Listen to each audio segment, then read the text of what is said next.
Hey everyone, and welcome back to Medieval Nocturnes. Tonight, we're journeying back to a time when whispers in the village square held more power than law. A time when a simple misunderstanding could decide your fate. We are exploring the shadowy world of witchcraft. Before we delve into the darkness, if you enjoy these calm explorations of history, please take a quiet moment to like this video and subscribe to the channel. It truly helps us create more content for you to relax too. I always love seeing our global community, so please let me know in the comments where you're watching from tonight. Now, find a comfortable position, dim the lights, and let's begin our descent into the past. In our modern world, sharing your home with a cat typically means you appreciate their elegant independence. Or perhaps you just enjoy having a furry overlord who silently judges your life choices from atop the bookcase. But transport yourself back to the Middle Ages, and that same feline companion wasn't a sign of your charming eccentricity. It was Exhibit A in the case against you for consorting with dark forces. Your fluffy friend was seen as hard evidence of a pact with the devil himself.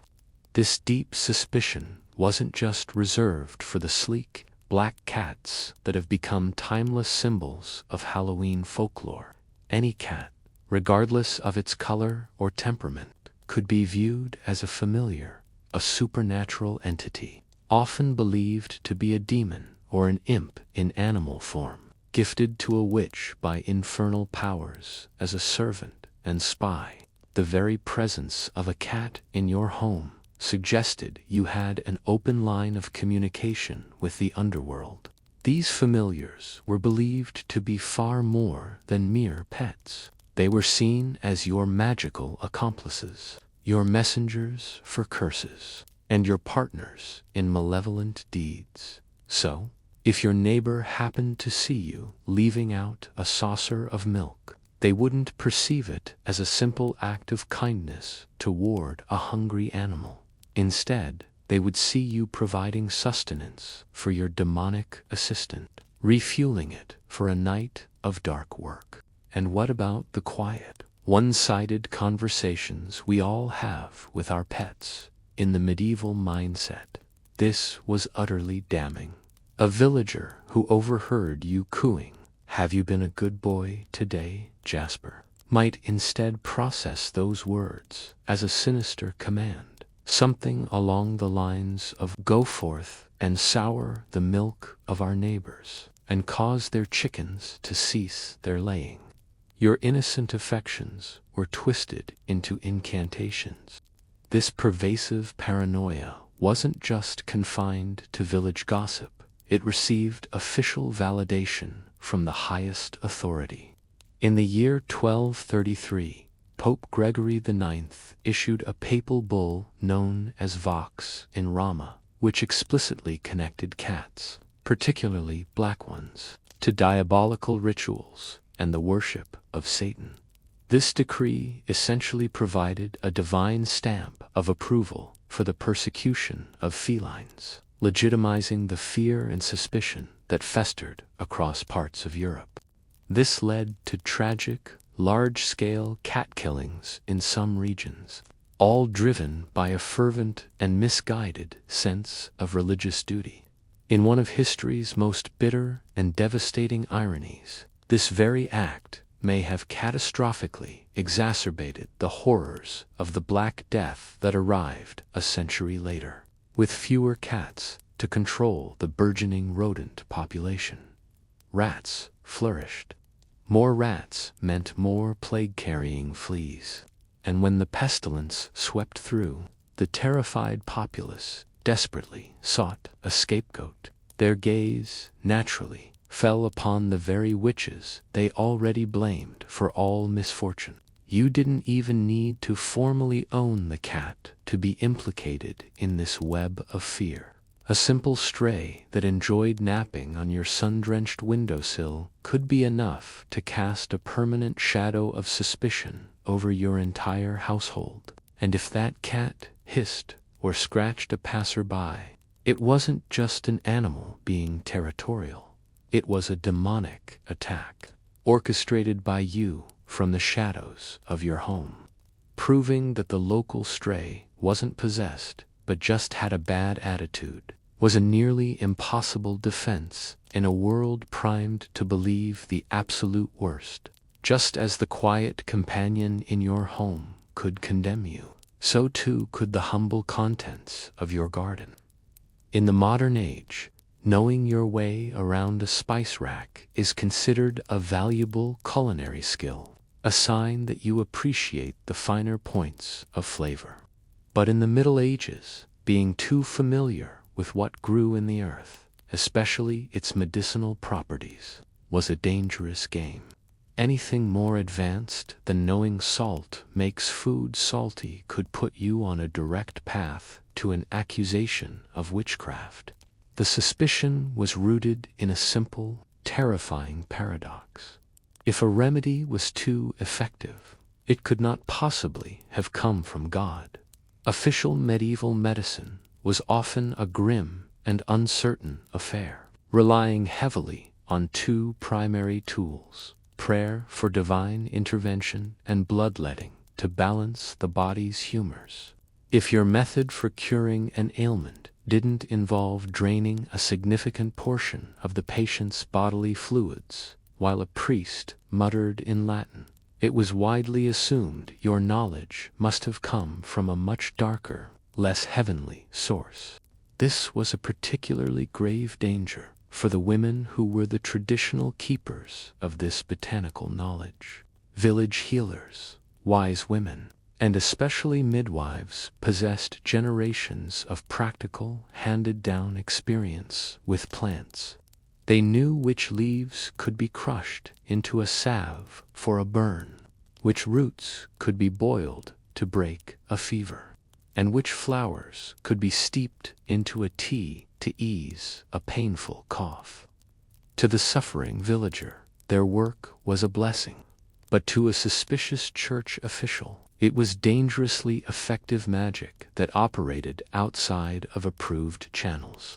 It didn't help that many common herbs had dual purposes that could be easily and willfully misinterpreted by accusers. For example, chamomile was known to soothe an upset stomach, but it was also known to induce sleep, a state seen as mysterious and vulnerable. Valerian root could calm frayed nerves, but in a larger dose could render someone to calm. And heaven forbid you knew about the infamous mandrake root, a plant so steeped in dark folklore that simply harvesting it was said to produce a fatal, human-like scream. To merely possess such a root was as good as a written confession of witchcraft. The path from healer to accused, which often started with a simple act of charity. Imagine you offer a neighbor a simple peppermint infusion to settle his churning stomach. A few hours later, he is seen walking about the village, feeling much better. But instead of generating gratitude, this quick recovery sparks a whisper that circulates through the lanes. That wasn't normal medicine. She must have bewitched his insides to make the pain vanish so quickly. Your kindness becomes the seed of your own undoing. Before you could even understand what was happening, you might find yourself standing trial for sorcery, with your own lovingly tended garden presented as Exhibit A against you. Every plant would be scrutinized, its healing properties reframed as sinister ingredients for potions and hexes. The marigolds you grew for dye, the lavender for its calming scent, the rosemary for cooking. All of it could be twisted and relabeled as a witch's malevolent arsenal, each leaf and petal a testament to your guilt. Perhaps the most damning piece of physical evidence, however, was the possession of an herb book. In an era of widespread illiteracy, a book filled with strange, detailed drawings of plants and handwritten notes wasn't viewed as a guide to botany or medicine. In the fearful eyes of a medieval court, it was a grimoire, a spellbook in disguise, its pages filled with the secret, coded language of the devil's unholy work, and proof of a pact sealed with darkness. It wasn't just your knowledge or your possessions that could condemn you in the eyes of your neighbors. Sometimes the accusation was written into the very way you moved through the world. In our time, being left-handed is usually a minor inconvenience. It might mean struggling with a pair of scissors designed for the majority, or smudging the ink across a page as you write. But in the Middle Ages, this was far more than an awkward personal trait. It was often seen as a physical sign that you were in league with evil. The bias was embedded so deeply in the culture that it was woven into the very fabric of language itself. The Latin word for left, which is sinister, became the direct root of our English word for something ominous, threatening, or wicked. This was no mere coincidence. Throughout medieval Christian thought, right-handedness was symbolically linked with righteousness, order, and divine favor. Therefore, left-handedness was its dark and unsettling reflection, a mark of chaos, deception, and the unnatural. If you were seen writing with your left hand, the act looked profoundly strange and suspicious to the average medieval observer. To them, it seemed as though you were writing backwards, a skill so unusual that it must have been taught by dark forces. Considering that medieval script already looked like a series of complex, arcane symbols to the largely illiterate population, seeing it inscribed with the wrong hand only served to confirm that you were channeling something deeply profane onto the parchment. This suspicion was fueled by a powerful societal fear of anything that deviated from the established norm in the small, tightly knit, and often isolated communities of the Middle Ages. Conformity was a form of collective safety. People preferred their neighbors to be predictable, to be exactly the same as everyone else, so they could sleep soundly at night without wondering who among them was secretly summoning storms or placing a blight on the crops. To be left-handed was to be visibly, unavoidably, and dangerously different. The art commissioned by the Church only solidified this prejudice. In countless religious paintings, manuscript illuminations, and stained glass windows, Christ is depicted giving a blessing with his right hand. Meanwhile, devils, demons, sinners, and all the damned souls are consistently shown using their left. This powerful visual propaganda relentlessly reinforced the idea that the left side was inherently unholy. For a left-handed person, every visit to church could feel like a subtle, silent condemnation of their very nature. This deep-seated prejudice seeped into the most mundane aspects of daily life. If you picked up a tool in the field, stirred a pot of soup over the fire, or even gestured with your left hand during a conversation, you might notice a neighbor's quick, suspicious glance, or hear a comment muttered just under their breath. These small, seemingly insignificant actions were tallied up in the minds of the superstitious, silently building a case against you long before any formal accusation was ever uttered aloud. So profound was this fear that parents would often try to fix a left-handed child in a misguided attempt to save them from a life of suspicion. They might go so far as to tie the child's left hand tightly behind their back for hours on end, forcing them to learn to use the good and proper hand. If this crude and cruel form of therapy failed, the child was often left to grow up under a permanent cloud of suspicion, forever marked by their natural and harmless inclination. Even in an area where being different might be a distinct advantage, such as in combat, the bias held firm. A warrior who fought with their left hand wasn't seen as a skilled and unpredictable opponent who could gain the upper hand. Instead, the prevailing thought was that only a witch, aided by dark sorcery, could possibly wield a sword so proficiently with their bad hand and still emerge victorious. Your natural talent wasn't a gift, it was just further proof of an unholy alliance. Beyond your physical traits and personal knowledge, even your most private, harmless habits could be put on public display as evidence of your wickedness. Today, talking to yourself is understood as a common quirk. You might be working through a difficult problem, practicing an upcoming conversation, or simply narrating your day out of habit. In the Middle Ages, however, this act wasn't seen as introspection. It was interpreted as you casting a spell, most likely on the unfortunate person who happened to overhear you. This habit of self-talk was viewed as direct communication with the unseen world. If you were observed muttering to yourself while walking down a village lane, the immediate assumption wasn't that you were lost in thought, but that you were whispering incantations to invisible spirits who obediently followed at your heel. If you happened to do it while passing someone's home, you had, in their fearful minds, just placed a potent curse upon their entire family, and probably their livestock, for good measure. We must remember just how profoundly quiet the medieval world was. There was no constant hum of traffic, no drone of airplanes overhead, no music spilling out from shops and cafes. The daily soundscape was composed of the wind, birdsong, the distant lowing of cattle, and the rhythmic clang of the blacksmith's hammer. In this intense stillness, even a soft mumble could carry a surprising distance, its words easily mangled and misinterpreted by a suspicious or imaginative listener.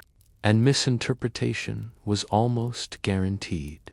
Imagine you are in your yard, tending to your chickens, quietly muttering, "Come on now, please lay some eggs for breakfast." A neighbor working in a field across the lane might only catch a few strange-sounding syllables. By the time that story is retold in the village alehouse that evening, your simple plea for eggs has been transformed into a sinister, rhyming chant of "release the dread plague from its nest." Superstition thrived on pure coincidence, and your private muttering could provide the perfect spark to ignite it.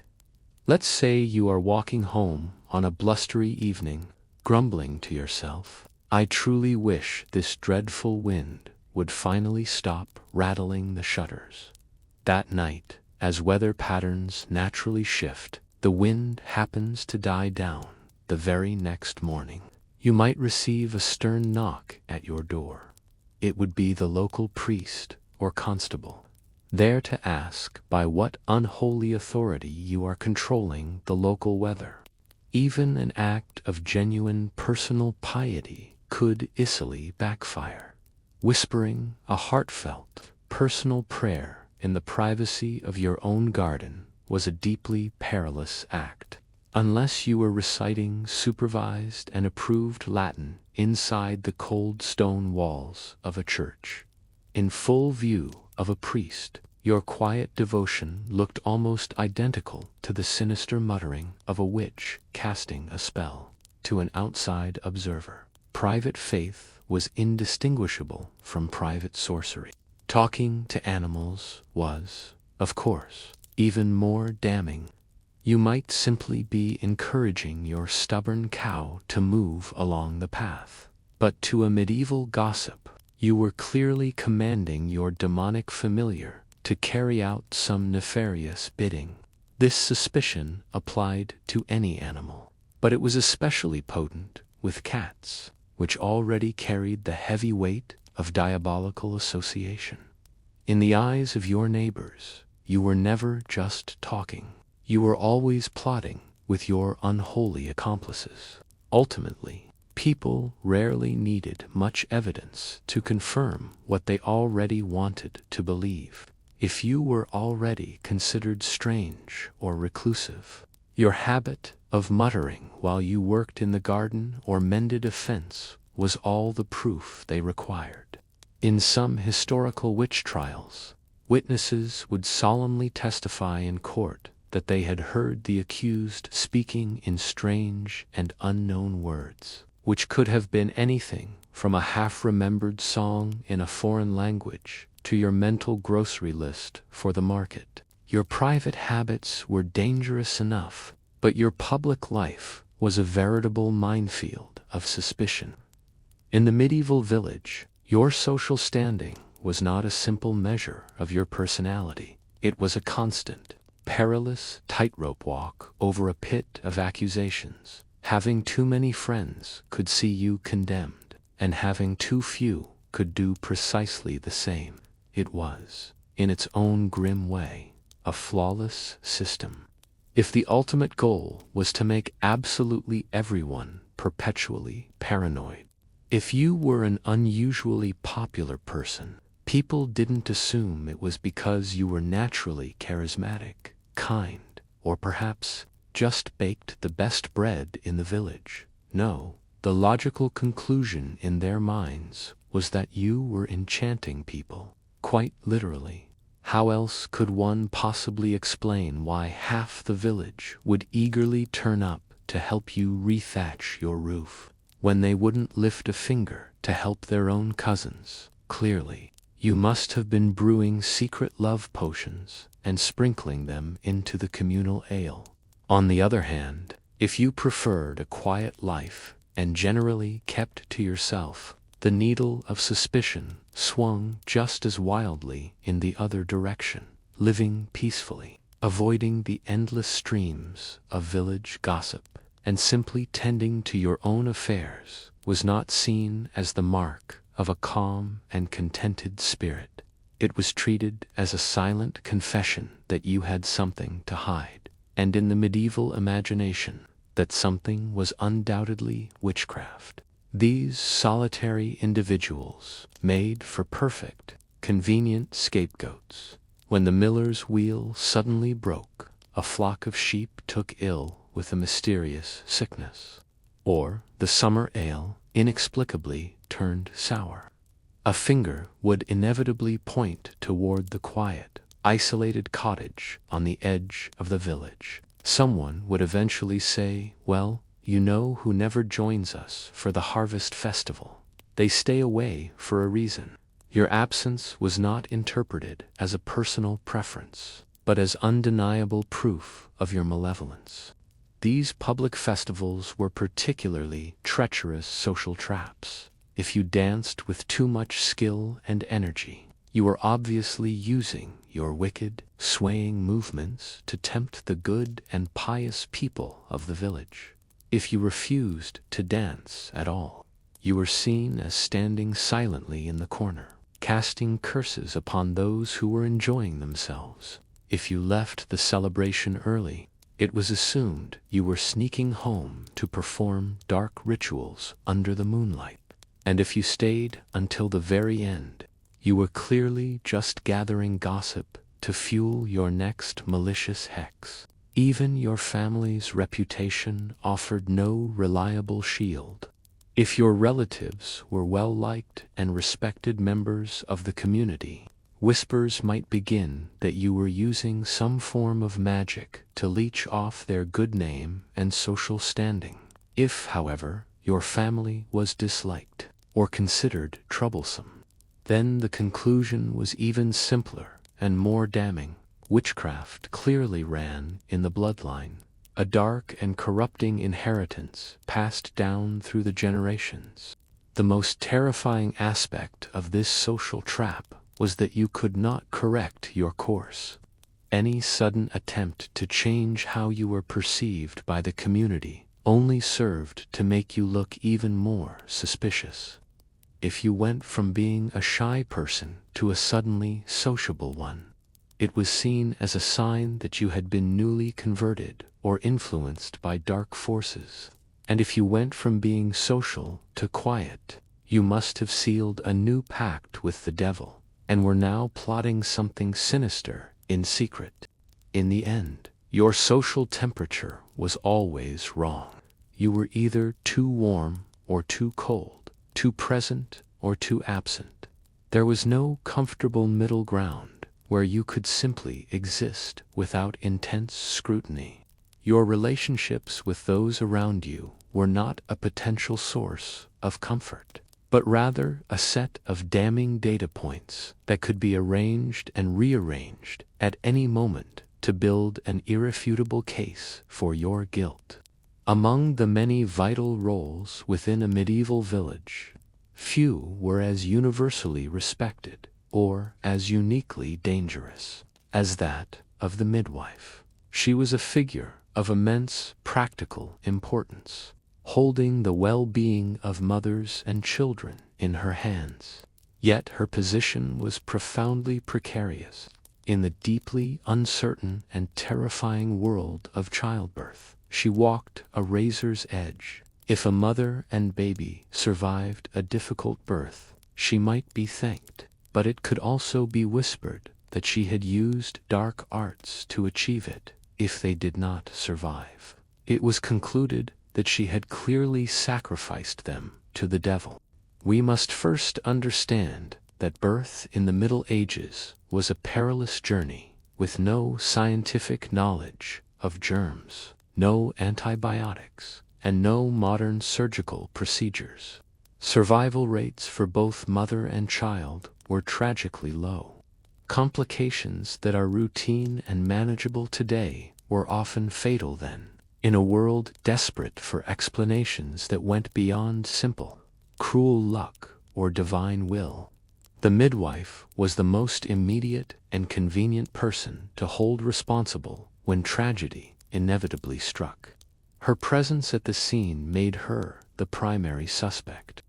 The midwife's traditional toolkit often made her even more suspect in the eyes of the church and her neighbors. She frequently possessed a deep, practical knowledge of herbs and natural remedies, all designed to ease pain or speed along a difficult labor. To her and the women she served, this was simply medicine. But to a suspicious outsider, a birthing tonic made from unfamiliar plants looked suspiciously like a witch's potent brew, and heaven forbid she use any unusual techniques, like chanting soothing words, applying gentle massage, or, worst of all, using something as seemingly extravagant and unnatural as boiled water to clean her hands and tools.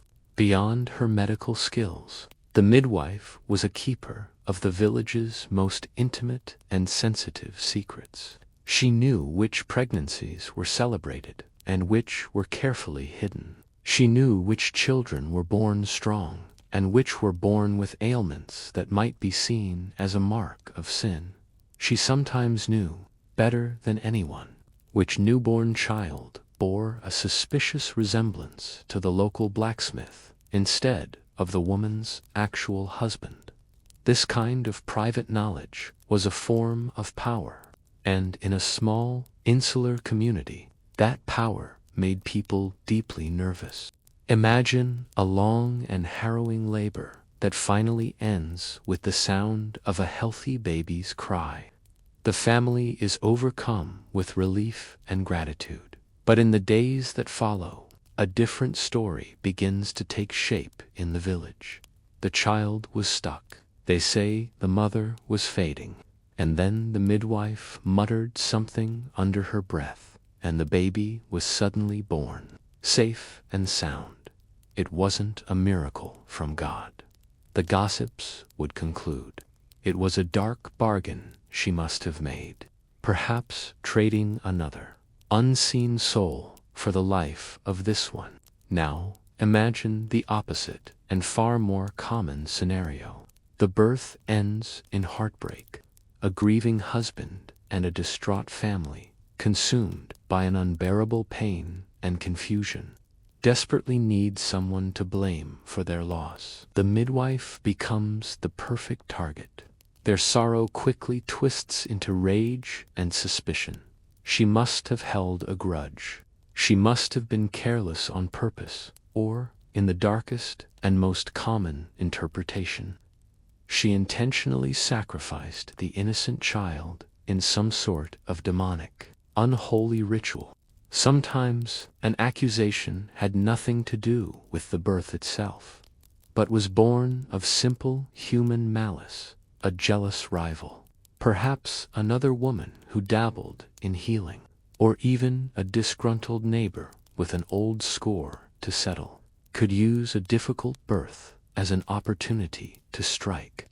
All it took was one unfortunate outcome, followed by a well-placed, poisonous whisper, and a midwife's lifetime of dedicated service and good reputation could be shattered overnight. The midwife stood at the very threshold between the world of the living and the great unknown. In the medieval mind, this was a sacred and terrifying space, a gateway where both divine and demonic forces were believed to wage a constant battle for influence. As the sole human attendant at this gateway, the midwife was seen as a powerful figure who could be in league with either side. Her successes were treated as suspiciously magical, and her failures as maliciously evil. Just as the midwife was held accountable for the unpredictable outcomes within the home, any person deemed unusual could be blamed for the vast, unpredictable forces of nature itself. In the Middle Ages, meteorology was not a developing science of atmospheric pressure and weather fronts. It was, for all practical purposes, a blame game, and if a sudden, violent storm, a devastating late frost, or a prolonged, crop-killing drought struck your village, the explanation was terrifyingly simple. A witch had done it. It mattered very little that weather patterns were far beyond any single person's control. If a summer hailstorm flattened the year's precious barley crop, someone had to be held responsible for the catastrophe. And you, with your odd habits and perhaps reclusive nature, were the perfect candidate. A bolt of lightning striking an old oak tree in your yard wasn't seen as a random act of nature. It was interpreted as irrefutable proof that you were summoning fire from the heavens for some dark and unknowable purpose. Rain was a particularly treacherous element, capable of generating accusations from either its absence or its overabundance. If there was too much of it, you were accused of summoning floods to wash away homes and rot the harvest in the fields. If there was too little, you had obviously bound the clouds with a powerful curse, selfishly starving the village of its life-giving water. The fact that your own fields withered in the drought and your own home was threatened by the flood, just like everyone else's, was an inconvenient detail that was easily and often ignored. Logic, in these matters, was entirely optional. Some of the accusations were fantastically specific, and to our modern ears, utterly bizarre in certain parts of Europe. There was a genuine and widespread belief that powerful witches could ascend into the sky and physically milk the storm clouds, much as a farmer would milk a cow. This was done to direct the rain onto one field while cruelly denying it to another. If a sudden downpour occurred after you were seen walking alone in the hills, it might be assumed you had been up to this nefarious, celestial dairy work. Outsiders and travelers could make the situation infinitely worse, often without even realizing it. If a merchant was passing through your village and casually remarked to the innkeeper, The weather was perfectly fine for my entire journey until I got to this valley. He had just inadvertently handed your accusers a powerful piece of testimony. After all, why would a stranger lie? His innocent observation was now treated as expert proof that your village, and more specifically, you, were the central source of the region's climatic troubles. The local church often fanned these flames of paranoia rather than extinguishing them from the pulpit. Priests would sometimes preach that witches and sorcerers indeed possessed the power to steer storms. They could direct them toward the homes of sinners as a form of divine punishment, or they could magically protect their own lands from harm. This transformed a common folk superstition into a theological certainty. The weather was no longer just weather. It was now a tool in the great cosmic battle between good and evil. This belief created a landscape of dangerous comparisons. Imagine a harsh season of unpredictable weather has passed. If, by some stroke of pure luck, your small vegetable garden looks healthier than your neighbor's after it is all over, you might as well start preparing for your trial. Your good fortune was not seen as a result of careful tending or a sheltered location. It was viewed as clear proof that you had used magic to save your own harvest while maliciously condemning everyone else's to ruin. Ultimately, your only real defense against such an accusation was to be consistently and extraordinarily lucky, and to never live through any significant, damaging weather events. But in a time before accurate forecasting, that was like trying to avoid puddles while walking blindfolded through a relentless rainstorm. Sooner or later, nature would turn against the village, and when it did, the terrified villagers would inevitably turn against you. If the unpredictable forces of the world outside could be blamed on you, then so too could the simple, unchangeable map of your own body. In the medieval period, your skin was not merely your own, it was a potential scroll of evidence for all to see. A simple mole, a common birthmark, an old scar, or even a prominent cluster of freckles could be interpreted by your accusers as a witch's mark, the devil's own signature as physical proof that you had signed a binding contract with the forces of darkness. This was not just seen as a symbolic stain on your character. These marks were believed to have a practical, diabolical function. The most common and terrifying belief was that this specific spot on the body was where a witch's familiar, their animal-shaped demon sidekick, would suckle, drawing blood or a magical essence as payment for its sinister services. It was, in the minds of the villagers, an infernal feeding station, a direct and physical link between the witch and her demonic servant, hidden in plain sight. Almost any natural skin anomaly could be relabeled as such a mark, its innocent nature twisted into something malevolent. An unusual, dark-colored birthmark was seen as the devil's brand, seared onto your flesh at the moment your pact was sealed. A prominent mole was a secret portal for evil spirits to enter and exit your body. A small skin tag, or, most damningly, any extra nipple, a condition we now know as a supernumerary nipple, was considered the ultimate proof. A literal witch's teat designed specifically for a familiar.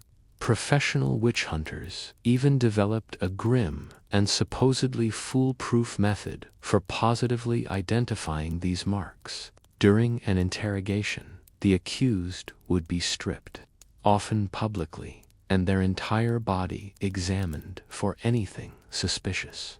Any blemish would then be pricked with a long, sharp needle. If the spot failed to bleed, or if the accused showed no sign of pain, it was immediately declared an authentic devil's mark. Of course, A needle could easily hit a thick callus, a deep mole, or a patch of skin with fewer nerve endings. But this grim and terrible science offered no room for doubt or appeal. Defending yourself against this kind of physical evidence was utterly impossible, as it was a perfectly constructed logical trap with no escape. If you argued that you had been born with the mark in question, your accusers would simply declare that you were destined for evil and corruption from the moment of your birth. If you claimed it had appeared later in life, then it was obviously the result of your wicked pact with dark forces. Either way, your own body was made to testify against you in a language you were not allowed to refute. The devastating irony is that some of the very same marks that could get you condemned in medieval Europe were, in other times and cultures, considered to be signs of beauty, luck, or good fortune. What might be called a beauty mark in a later century, a feature to be admired and even accentuated, would have earned you a front row seat at your own execution in the 14th or 15th century. Your fate was entirely dependent on the dark, superstitious lens through which your body was being viewed. Even the ordinary, accumulated roadmap of a life lived could be used against you. A faint scar from a childhood accident could be reframed as the result of a botched and bloody ritual. The weathered, sun-beaten skin of a farm worker could hide dozens of potential marks within its natural creases and calluses. In this terrifying environment, a perfectly smooth and unblemished body was the only truly safe one, a completely impossible standard for anyone who actually lived and worked in the harsh realities of the medieval world. In the end, this process turned your very existence into a profound liability. Your body was no longer a private vessel for your soul, but a public text to be read and maliciously interpreted by your most fearful and suspicious neighbors. The natural lines on your skin, the unique spots you were born with, all became silent, irrefutable witnesses for the prosecution in a trial where your guilt, as far as they were concerned, had already been decided. Just as your own body could be used as physical evidence against you, so too could the bodies of your neighbors, especially if you had the unfortunate talent of making them feel better. In the Middle Ages, the practice of medicine was largely expected to be a slow, painful, and often futile process. Therefore, if you managed to heal someone quickly, you clearly weren't following the approved medieval procedure, which was generally to bleed them, pray over them, and hope for the best. A speedy and successful recovery wasn't a blessing, it was sorcery. The logic, as twisted as it sounds to our modern ears, was rooted in the era's theology. It was widely believed that illness came directly from God, either as a profound test of faith for the righteous or as a just punishment for the sinner. Consequently, to cure someone of their ailment too swiftly and with too much ease was seen as a direct and arrogant interference with God's divine and mysterious plan. You weren't just practicing medicine, you were, in their eyes, playing God, and that was a heresy of the highest order. This belief put anyone with genuine practical healing skills in an utterly impossible position. If they worked slowly and their patients suffered for weeks on end before either recovering or succumbing, they were simply doing their job as was expected. But if they worked too efficiently and produced a quick cure, they were immediately accused of meddling in unnatural ways. It was the medieval embodiment of the phrase, "no good deed goes unpunished." Your very success was a direct challenge to the established sacred order of suffering. Herbalists were especially at risk of this particular accusation. A simple tea brewed from willow bark, which we now know contains a natural form of aspirin's key ingredient, could bring down a raging fever in a matter of hours, since no one in the village understood the chemical properties at play. The only available explanation for such a rapid cure was magic, and not the benevolent, holy kind, but the dark, forbidden kind that was associated with demonic pacts, pitchforks, and pyres. Even an act of simple kindness could be your undoing through nothing more than pure coincidence. Let's imagine the baker's wife has been terribly ill and bedridden for a week, and you, being a good neighbor, bring her a bowl of hot, nourishing soup. She eats it, feels a little stronger, and manages to get up and walk around the next morning.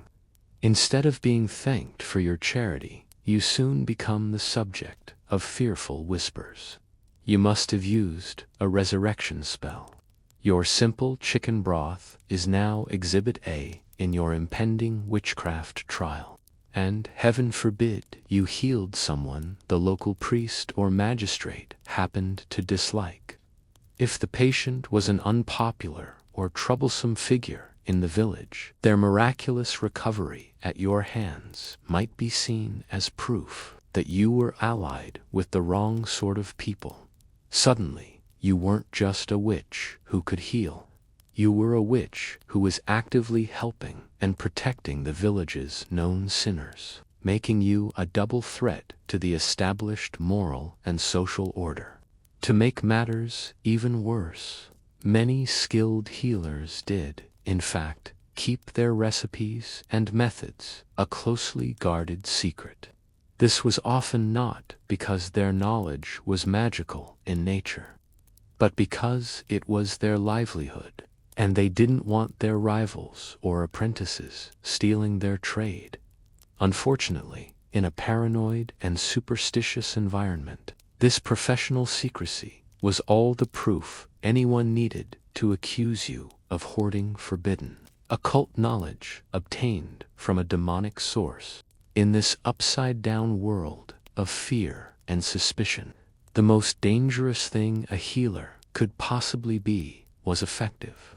Your unique ability to alleviate pain and suffering was not seen as a gift from God, but as a direct threat to the divine order of things.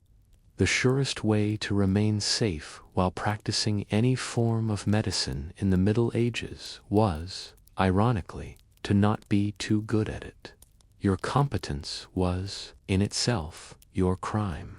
The power to influence life or to heal was a dangerous one, but so too was the simple, tragic act of surviving a death in the family. In the Middle Ages, life expectancy was not particularly generous for anyone, yet that didn't mean you could get away with your husband dying too soon. If you suddenly found yourself widowed at a young age, the villagers were unlikely to whisper, "What a terrible tragedy." They were far more likely to whisper, "How very convenient for her." This suspicion wasn't just born of idle superstition. It was rooted in the cold, hard facts of medieval social and economic life. Marriage was often a practical arrangement, a fusion of property and labor. A husband's death, therefore, frequently meant that land changed hands. Debts were potentially forgiven, and most suspicious of all, a woman suddenly possessed more independence and financial control than was considered proper or safe for her gender. In a rigidly patriarchal society, a self-sufficient young widow was a direct threat to the natural order of things. The specific circumstances of your husband's passing offered no escape from this web of judgment. If he had been ill for many months before his death, it was suspected that you had secretly let the sickness fester, perhaps even encouraged it with subtle poisons, so that you could finally inherit his land and be free of him. If, on the other hand, he died suddenly and without any warning, that was considered even worse. Clearly, you had poisoned his evening ale or whispered a fatal hex into his ear as he slept. Even the perceived state of your late husband's soul upon his death was brought into question, and you were held responsible for it. If he died peacefully in his sleep, it was said that you must have lulled him gently into the afterlife with your dark, seductive charms. If he died in agony, screaming and thrashing in his bed, well, you were obviously there in spirit, personally and maliciously dragging his soul down to hell. No matter the details of his end, you, the survivor, were judged to be at fault. Your behavior in the weeks and months after the funeral was scrutinized with the same merciless intensity. If you grieved too little, you were a cold-hearted monster, undoubtedly thrilled to finally be rid of him. If you grieved too much, you were merely putting on a theatrical performance to hide your immense guilt. If you moved on and remarried quickly, you had clearly planned the entire affair from the very start. And if you chose not to remarry at all, it was assumed you no longer needed a mortal man's support, as you were probably living comfortably off the devil's pension. At the heart of all this suspicion was a simple, terrifying fear of female independence. Some widows were accused simply because they had the audacity to not only survive their husbands, but to then manage perfectly well on their own. In an era where men were universally seen as the protectors and providers, a woman who thrived independently must have had some form of unnatural help. And in the medieval vocabulary, unnatural help was simply the polite and coded term for witchcraft. Of course, widowed men faced absolutely none of this scrutiny. If a man took a new wife just weeks after his first wife's funeral, the villagers would nod in understanding and say, well, of course, he needs someone to run the household and cook his meals. His remarriage was seen as practical. But if a woman did the exact same thing, she was immediately and cruelly labeled a black widow, a sinister predator who had disposed of one husband to cunningly gain another.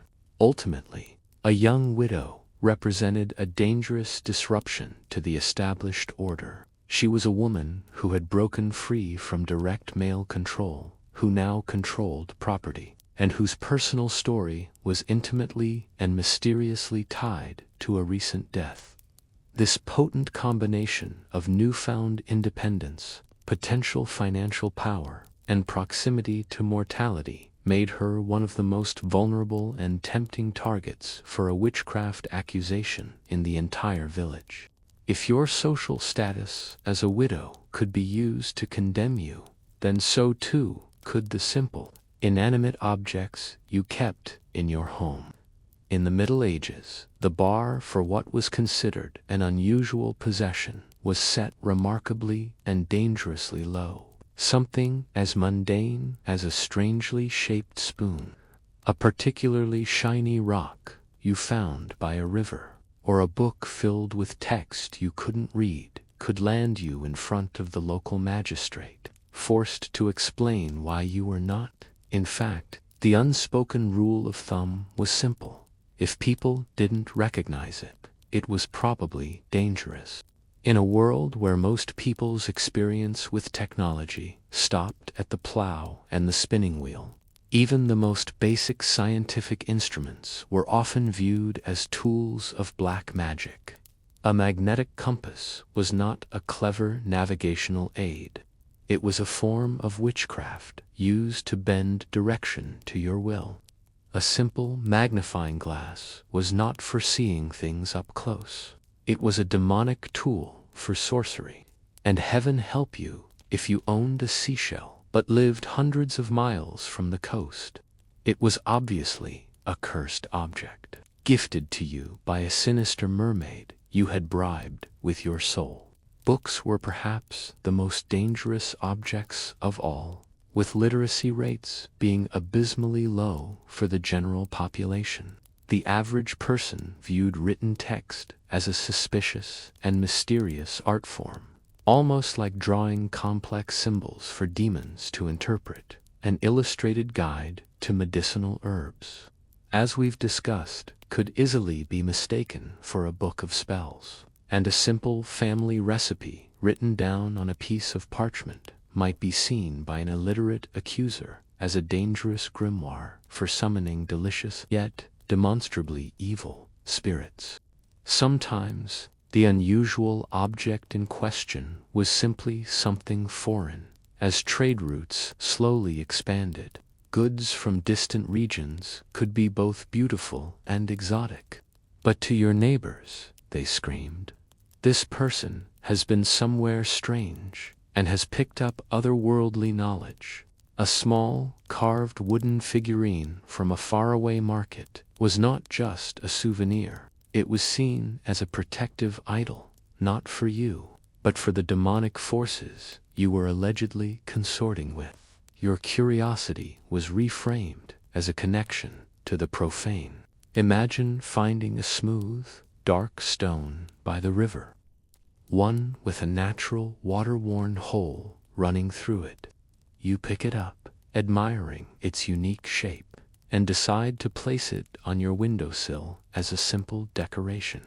A neighbor sees it, and a rumor begins. It's a hagstone, they whisper, a notorious tool used by witches to see into the spirit world, or worse, to aim a curse at the cattle in the next field.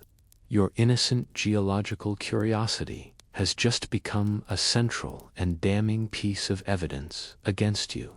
Often, the accused had no idea that a certain object was considered proof of their guilt until it was far too late.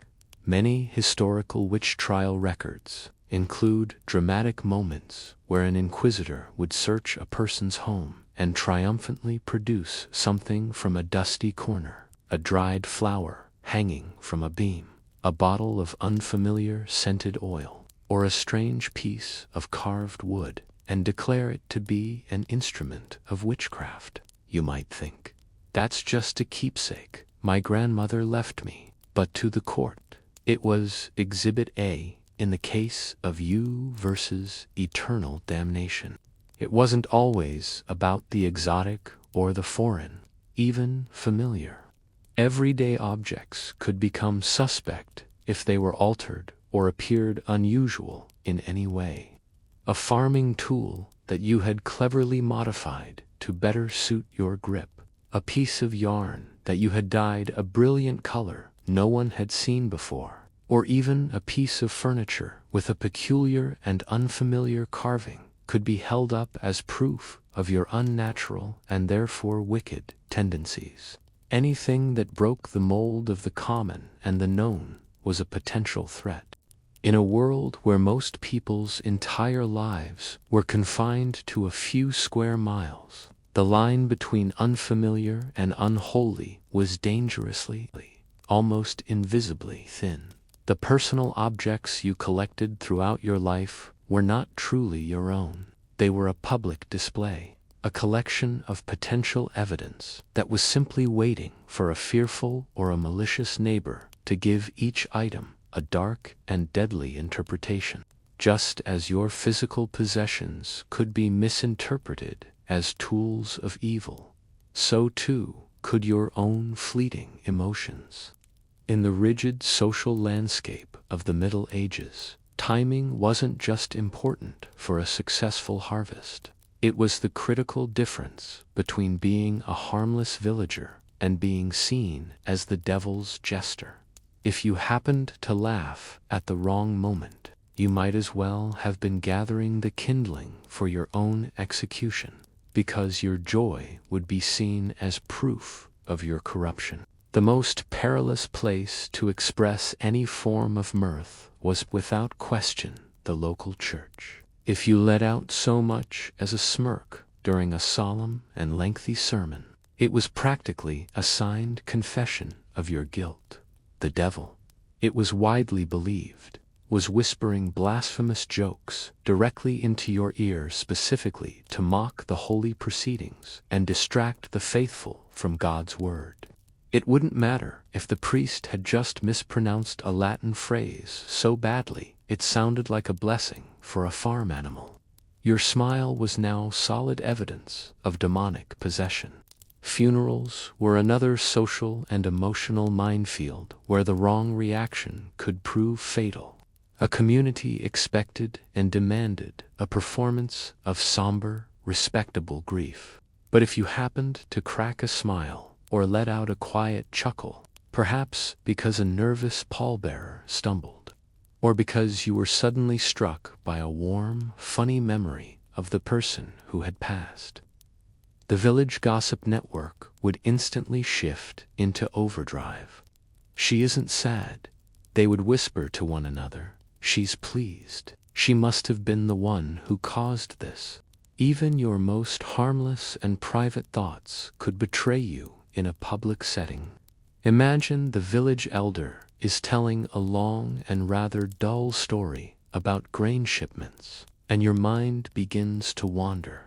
You suddenly recall something amusing your child said that morning, and you laugh softly to yourself.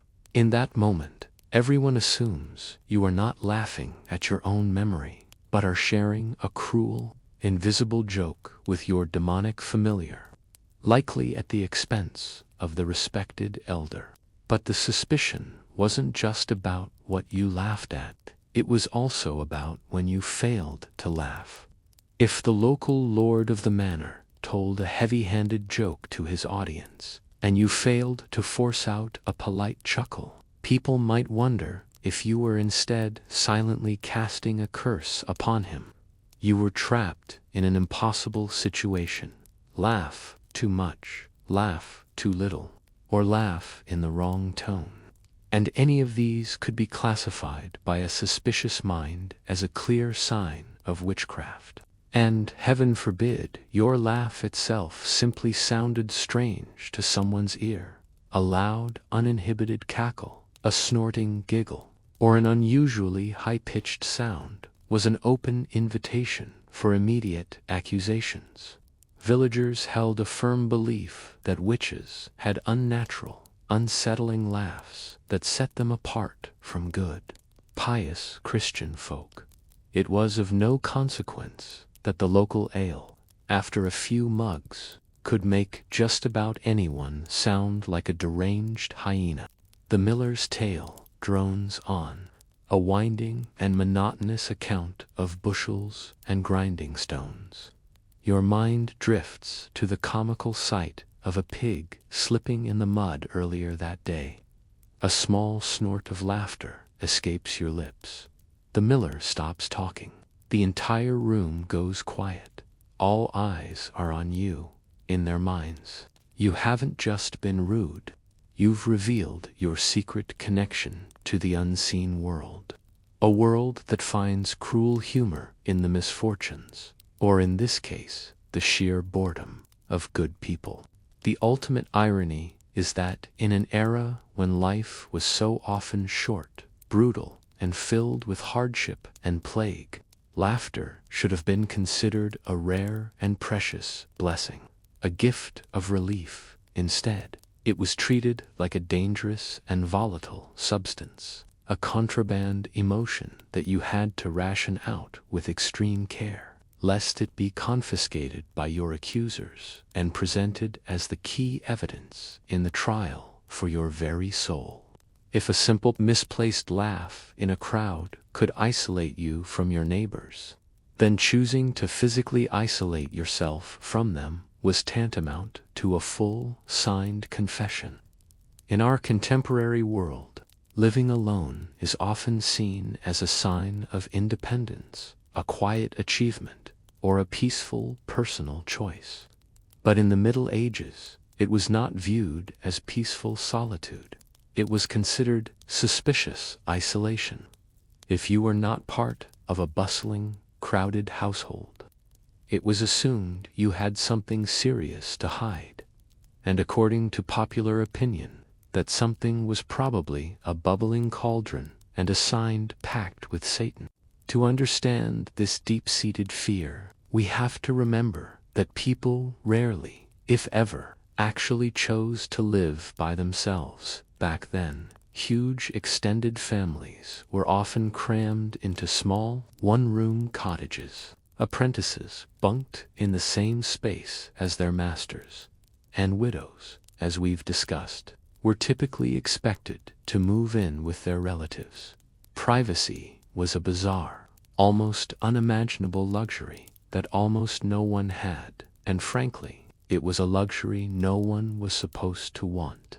Community meant survival, and survival meant constant togetherness. So, if you were the one person in the entire community who actively chose to live in your own company, you were not just seen as an independent spirit or an introvert. You were seen as someone who was actively planning dark rituals, and therefore needed to do so without any prying witnesses. In the medieval imagination, your solitude wasn't for achieving peace and quiet. It was for ensuring secrecy while you were plotting, scheming, and brewing potions. Your choice of living situation became even more suspicious if your small and solitary home was located on the very edge of the village, or worse, nestled in a clearing near the woods. To the deeply superstitious medieval mind, this wasn't a quiet, rustic spot with a nice view of the trees. This was a secret lair, strategically placed for easy consorting with malevolent forest spirits, and, according to the darkest of tales, for luring lost children away from the path. The more practical reason, that the rent was likely cheaper and the neighbors were less noisy, was never even considered. From this isolated vantage point, every single one of your daily habits would be watched from afar and interpreted through a thick lens of fear. Did smoke rise from your chimney at odd hours of the night? You were obviously brewing a magical concoction. Did you keep your windows shuttered against the biting winter cold? You were clearly hiding demonic rites from view.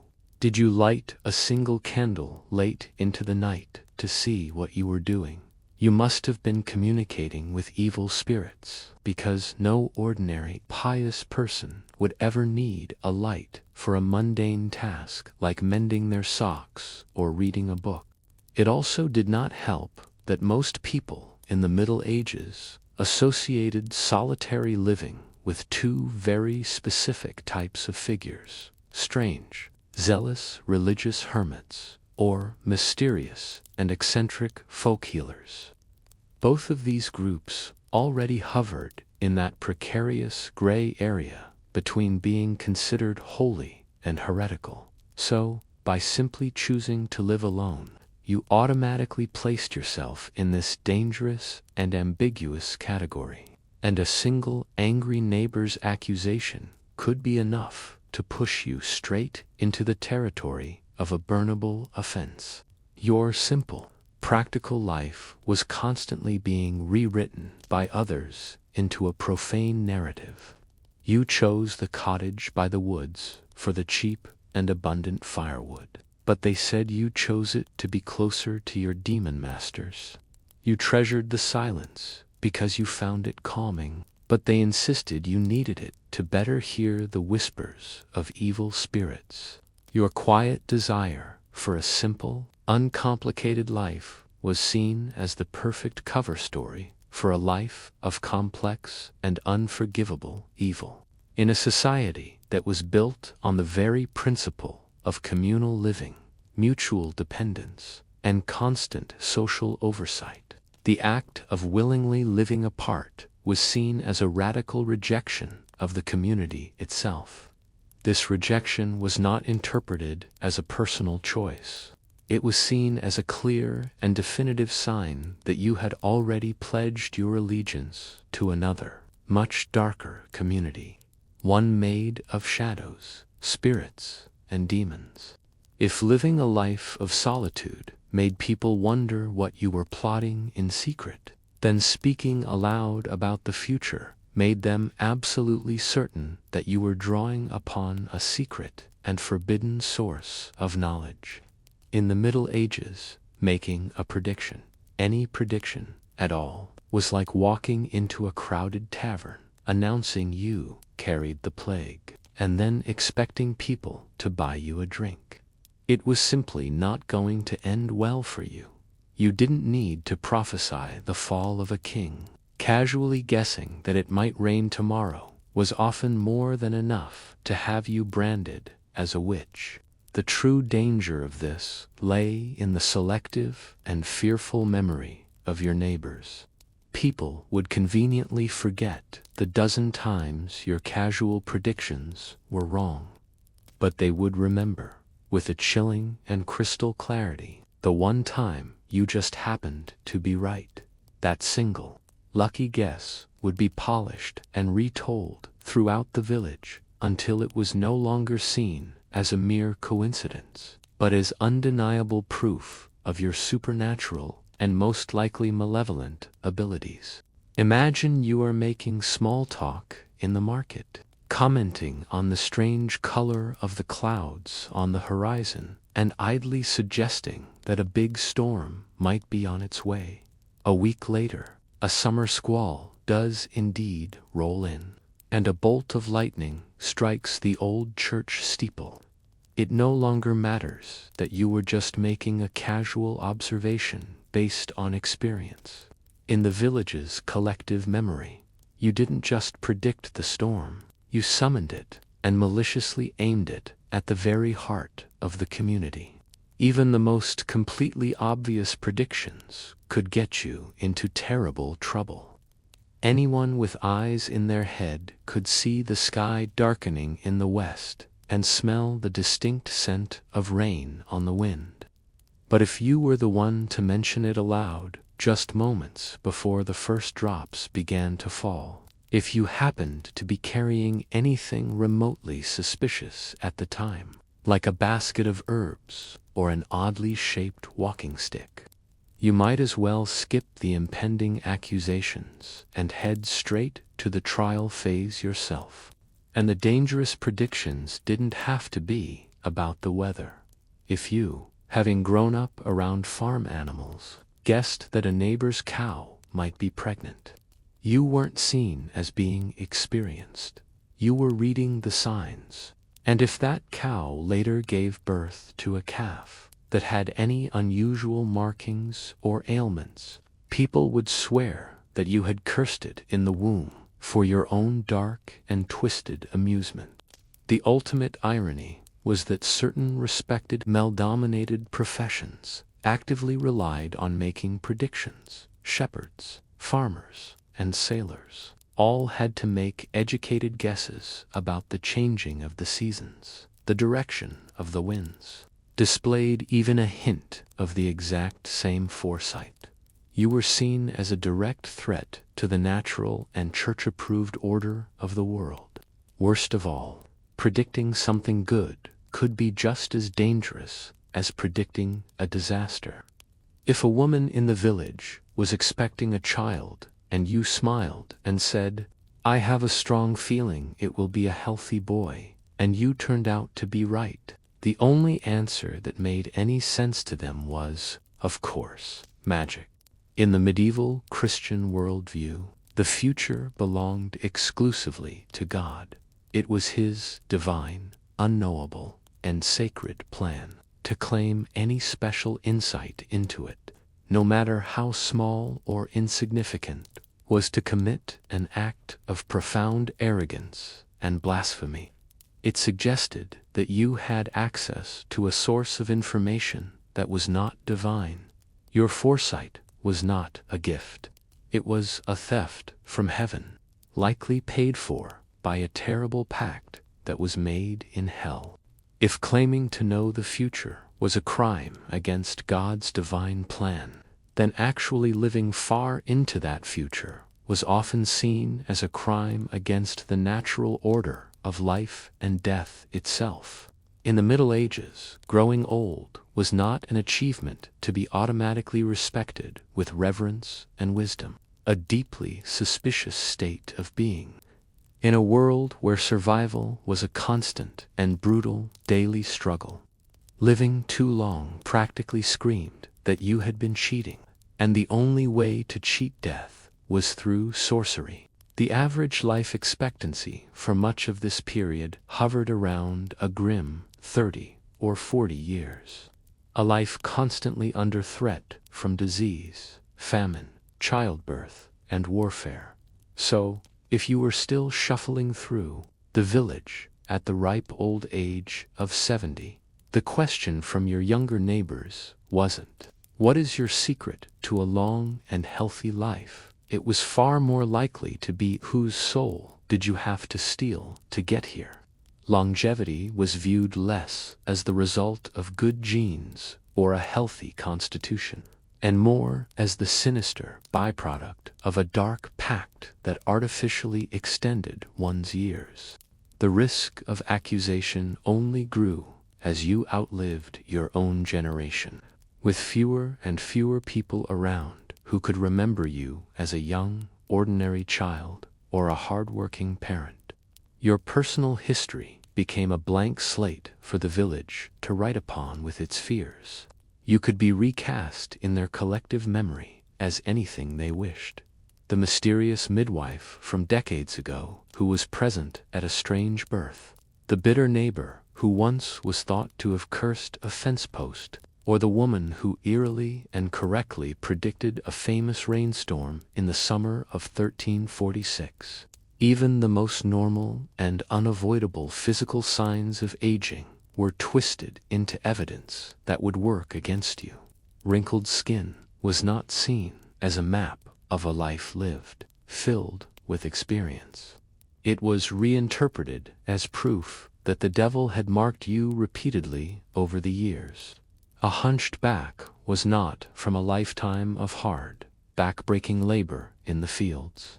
It was the result of carrying a heavy, bubbling cauldron for decades, and your failing eyesight was obviously caused by staring too long at demonic texts and grimoires by the faint flicker of candlelight.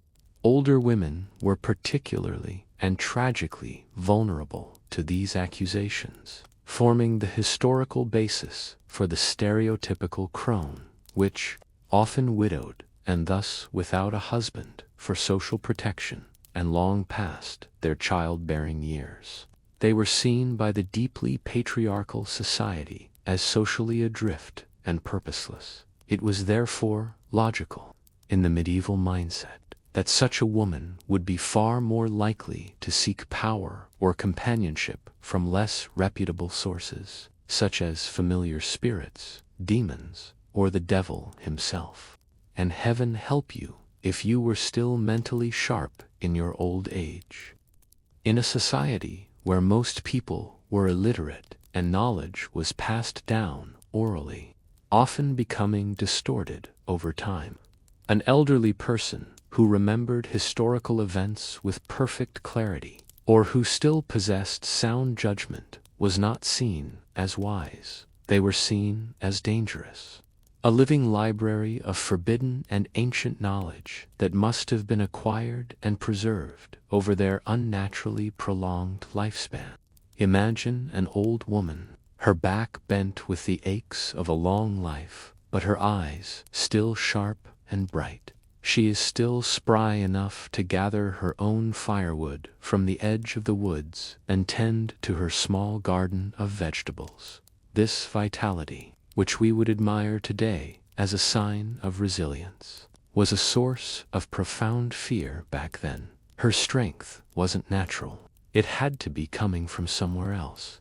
It was an unholy energy, a fire fueled not by a healthy body, but by a demonic contract that kept the cold, skeletal hand of death at bay. Ultimately, in a world that prized youthful strength and vitality for simple survival, for working the fields, fighting off raiders, and bearing healthy children, Prolonged old age was a strange and unsettling anomaly. The elderly person, especially the lone elderly woman, was a living ghost, a relic from a past that everyone else had rightfully and naturally succumbed to.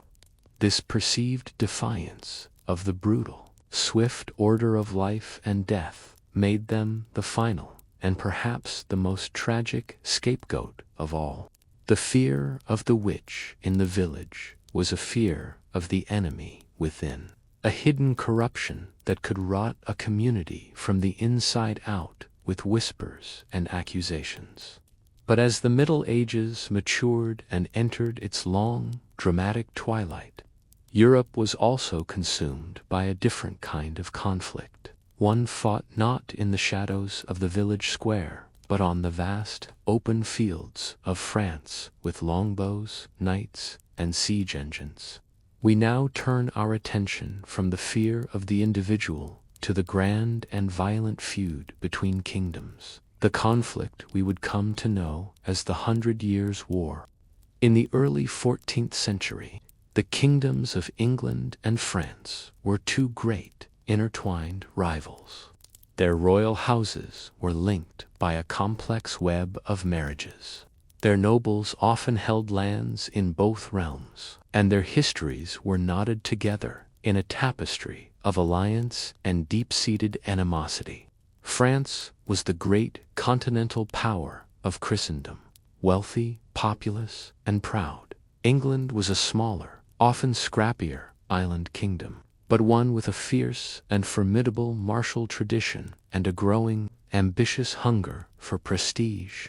The spark that would ignite this century of conflict was, as is so often the case in the stories of royalty, a death that left an empty throne. In the year 1328, King Charles IV of France, the last king of the direct Capetian line, died without a son to succeed him. The direct, unbroken line of succession from father to son was broken, leaving a dangerous power vacuum at the very heart of the most powerful kingdom in Europe. Two primary claimants to the throne emerged from this succession crisis.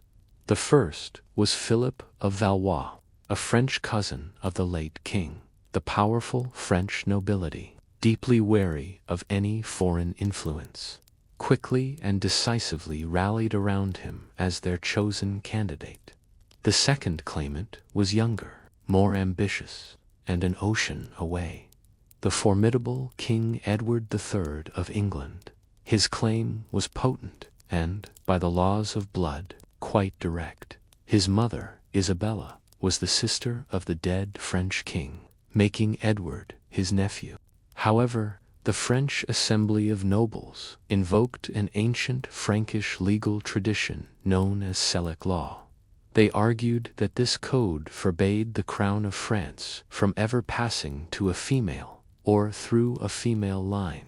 Queen Isabella could not inherit the throne herself, and therefore she could not pass the claim to her son, Edward. With this legal justification, Philip of Valois was crowned King Philip VI of France for a time. A fragile and tense peace held a young Edward his own English throne not yet fully secure, even traveled to France and paid a reluctant homage to Philip for his French territories. But the issue of the crown was merely the grandest of many simmering disputes. The true, festering wound in the relationship between the two kingdoms was a vast and wealthy territory in southwestern France, known as Gascony, or the Duchy of Aquitaine. It was the last major remnant of a once great English empire on the continent, and by the complex laws of feudalism, the English king held it as a vassal to the French king. This created a politically impossible situation. A sovereign king in London was periodically forced to kneel to a sovereign king in Paris, a constant and grating source of diplomatic friction and national humiliation for the English. Further north, another conflict was brewing. The rich and industrious county of Flanders, famous across Europe for its fine cloth manufacturing, was technically a territory loyal to the French crown. However, its entire economy depended on a steady and uninterrupted supply of high-quality wool that came from England.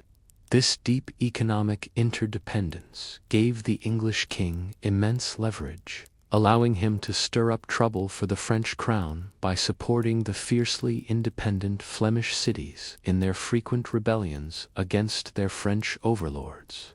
Thus, the stage was set for a monumental conflict. There was a disputed crown, a contested territory, a bitter economic rivalry, and generations of simmering national pride and animosity. In 1337, when King Philip VI declared Edward's lands in Gascony to be forfeit, Edward responded not by negotiating, but by formally and dramatically reasserting his claim to the entire French throne. This was no longer a simple feudal squabble. It was a declaration of total war between two nations. The first bloody chapter of a long and tragic century was about to be written. With war formally declared, the two great kingdoms began to mobilize, each confident in its own unique strengths. France, being the larger and far wealthier nation, possessed a vast army and the glittering pride of Europe's finest chivalry. Its initial strategy was to use its powerful navy to dominate the English Channel, launching raids on English coastal towns and strangling the vital wool trade with Flanders. England's plan, by necessity, was more audacious and risky. King Edward III would rely on smaller, highly mobile armies to launch lightning raids deep into France, seeking to plunder, demoralize, and ultimately draw the larger French army into a decisive battle fought on his own terms. The first great test of these opposing strategies came not on land, but at sea. In the year 1340, the French assembled a massive fleet in the heavily fortified port of Sluys in Flanders, preparing for what they hoped would be a full-scale invasion of England. Edward, sailing to meet them, found the French ships chained together in a dense defensive formation, effectively creating a floating wooden battlefield on the water. The ensuing battle was a brutal, close-quarters affair of grappling hooks and swords. But the English possessed a decisive advantage: the yew longbow. From their higher decks, English archers rained down a merciless storm of arrows, clearing the French ships of men before their own soldiers even had to board. The result was an almost total annihilation of the French navy, a victory that secured English control of the Channel and ensured that the long war to come would be fought not in the fields of England, but on the soil of France. This victory at Sluys did not lead to an immediate conquest. The years that followed fell into a grim and costly pattern of raids, inconclusive sieges, and immense financial strain for both kingdoms. It was during this period that the English perfected their most notorious and devastating tactic. The best was not a traditional campaign of capturing territory, but rather a methodical and organized campaign of pure destruction. A mounted English force would ride deep into French territory, deliberately avoiding fortified cities, and instead burning villages to the ground, systematically destroying crops and slaughtering livestock. The goal was to cripple the French economy and terrorize the population, proving that the French king was powerless to protect his own people from the wrath of the English. In the summer of 1346, Edward III launched his most ambitious yet. He landed his army in Normandy and began to carve a terrifying path of devastation across the rich countryside of northern France. His goal was not to capture Paris, but simply to plunder and to provoke. King Philip VI, infuriated by the English king's audacity and the trail of smoke and ruin left in his wake, gathered a massive French army, perhaps twice the size of Edward's, determined to finally corner, trap, and utterly annihilate the impudent invaders. The French force that gathered was a spectacular sight, the very embodiment of medieval military might and chivalric glory. It was composed of thousands of heavily armored nobles and knights from across France and its allied kingdoms, each one a professional warrior clad in shining plate armor, mounted on a powerful warhorse, and supremely confident in the unstoppable power of a massed cavalry charge. To them, the English army was a ragtag collection of common archers and tired foot soldiers, an easy prize to be trampled and crushed under their horses' hooves. Edward, however, was a shrewd and patient tactician. Forced into a fight, he carefully chose his ground near the village he positioned his army on a gentle, grassy slope, forcing the French to make their attack uphill. His precious knights and men-at-arms dismounted from their horses, forming solid, immovable defensive blocks in the center of his line. But his true devastating strength lay on the flanks. Here, thousands of English and Welsh longbowmen stood waiting, their powerful yew boughs in hand, and a dense forest of sharpened wooden stakes planted firmly in the ground before them, ready to impale the first wave of charging horses. The battle began late in the afternoon, under a sky that had been darkened by a brief, ominous thunderstorm.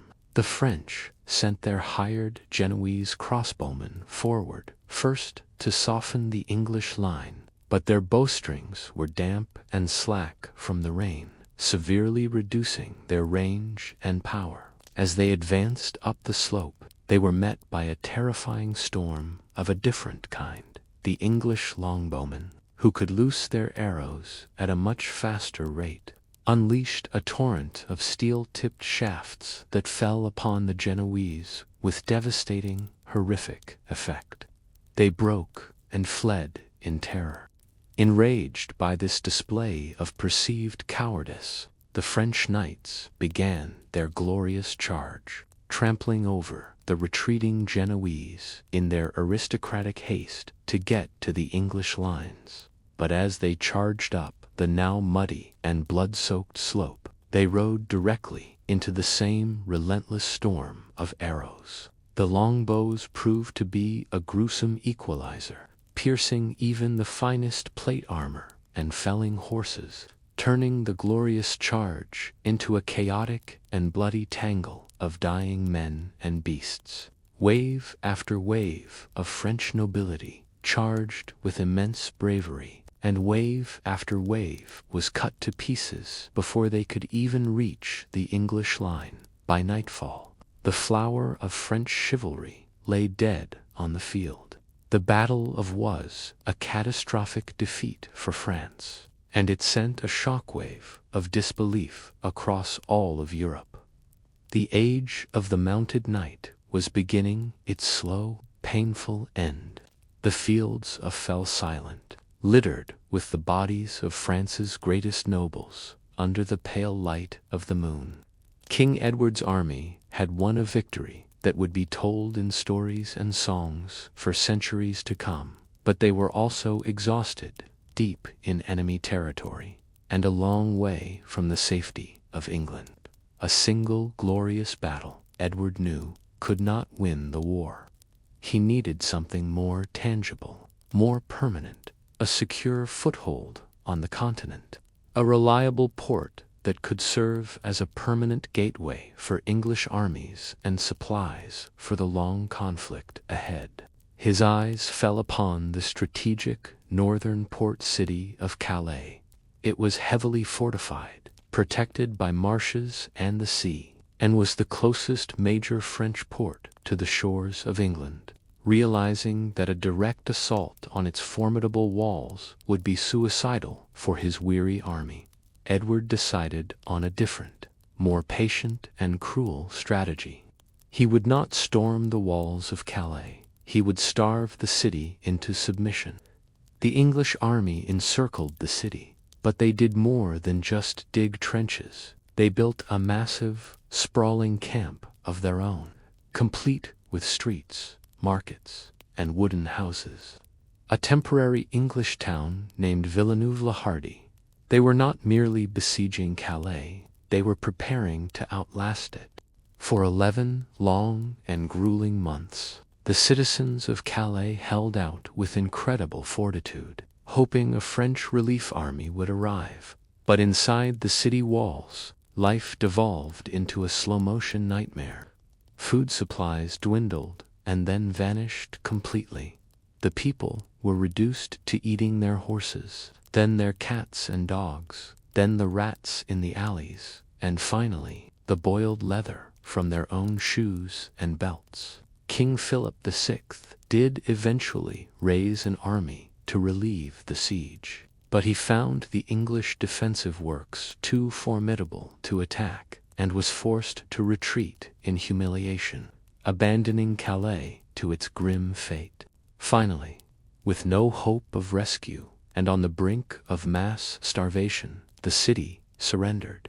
Enraged by their long and costly resistance, Edward initially demanded that 6 of the city's most prominent citizens, or burghers, walk out to his camp barefoot, wearing only their shirts, with ropes around their necks, ready to be executed as an example. This famous grim procession took place, but at the last moment, Edward's pregnant wife, Queen Philippa of Hainault, fell to her knees before him and tearfully begged for their lives, arguing it would be a bad omen for their unborn child. Edward relented. The burghers were spared, and Calais became an English possession, a vital strategic outpost that would be known as England's dagger, pointed at the heart of France for over 200 years. But just as England celebrated this hard-won and pivotal victory, a new and far more terrifying enemy arrived silently on the shores of Europe. It was an enemy that carried no banner, swore allegiance to no king, and made no distinction between the English and the French. It arrived in late 1347 on Genoese merchant ships carried by infected fleas on the backs of black rats. It was the Great Pestilence, the bubonic plague, soon to be known across a terrified continent as the Black Death. The plague swept across Europe with a speed and lethality that seemed apocalyptic. It struck down the young and the old, the rich and the poor, the knight in his castle and the peasant in his hut, with terrifying and absolute impartiality. Great cities became tombs. Entire villages were wiped from the map, and it is estimated that in just a few short years, a third or perhaps even half of Europe's entire population perished in agony. The very fabric of society began to unravel. In the face of such an overwhelming and unimaginable catastrophe, the war between England and France simply stopped. It became impossible to raise large armies when the population was being decimated by disease. It was impossible to collect taxes to fund the campaigns when the agricultural economy had completely collapsed. The grand priorities of kings shifted overnight from conquering foreign territory to simply maintaining order and surviving at home. For nearly 8 years, the great conflict fell into an eerie, deathly silence, overshadowed by the constant mournful tolling of funeral bells across the land. The first great phase of the 100 Years' War thus ended not with a peace treaty signed by kings in a grand hall, but with a grim and unwelcome truce imposed by nature itself. The ambitions and claims to glory that had started the war were rendered utterly meaningless in the face of an invisible, microscopic enemy. The world had been irrevocably and terrifyingly changed, and both kingdoms were left to slowly and painfully count their millions of dead and attempt to rebuild their shattered societies before the distant call to arms could ever sound once more. By the mid-1350s, the great and terrible wave of the pestilence had finally begun to recede, leaving behind a scarred, hollowed-out, and profoundly altered European society. The world had been changed forever, with perhaps a third of its people gone. The continent was plagued by chronic labor shortages, deep-seated social unrest, and a lingering atmosphere of apocalyptic dread. Yet, in the courts of kings, where memory is long and ambition is eternal, the old rivalries began to stir once more. The grim, silent truce of the plague was over, and the dormant war between England and France was about to violently reawaken. The leadership of the Kingdom of France had changed. King Philip VI had died, and the crown had now passed to his son, John II, a man who would be known to history as John the Good. This title referred not so much to his effectiveness as a ruler, but rather to his personal character and embodiment of the chivalric code. He was the very model of a medieval king, pious, deeply honorable, and brave to a fault. He longed to restore the tarnished glory of French arms and personally avenge the national disaster that had occurred. On the English side, a formidable new commander was taking center stage in the conflict.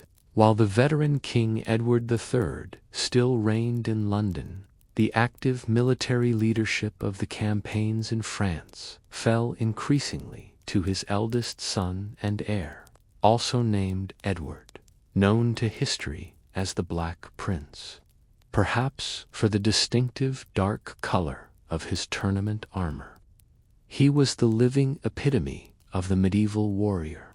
He had fought and won his spurs in the front lines as a mere boy of 16, and had since grown into a charismatic, brilliant, and utterly ruthless field commander, feared and respected.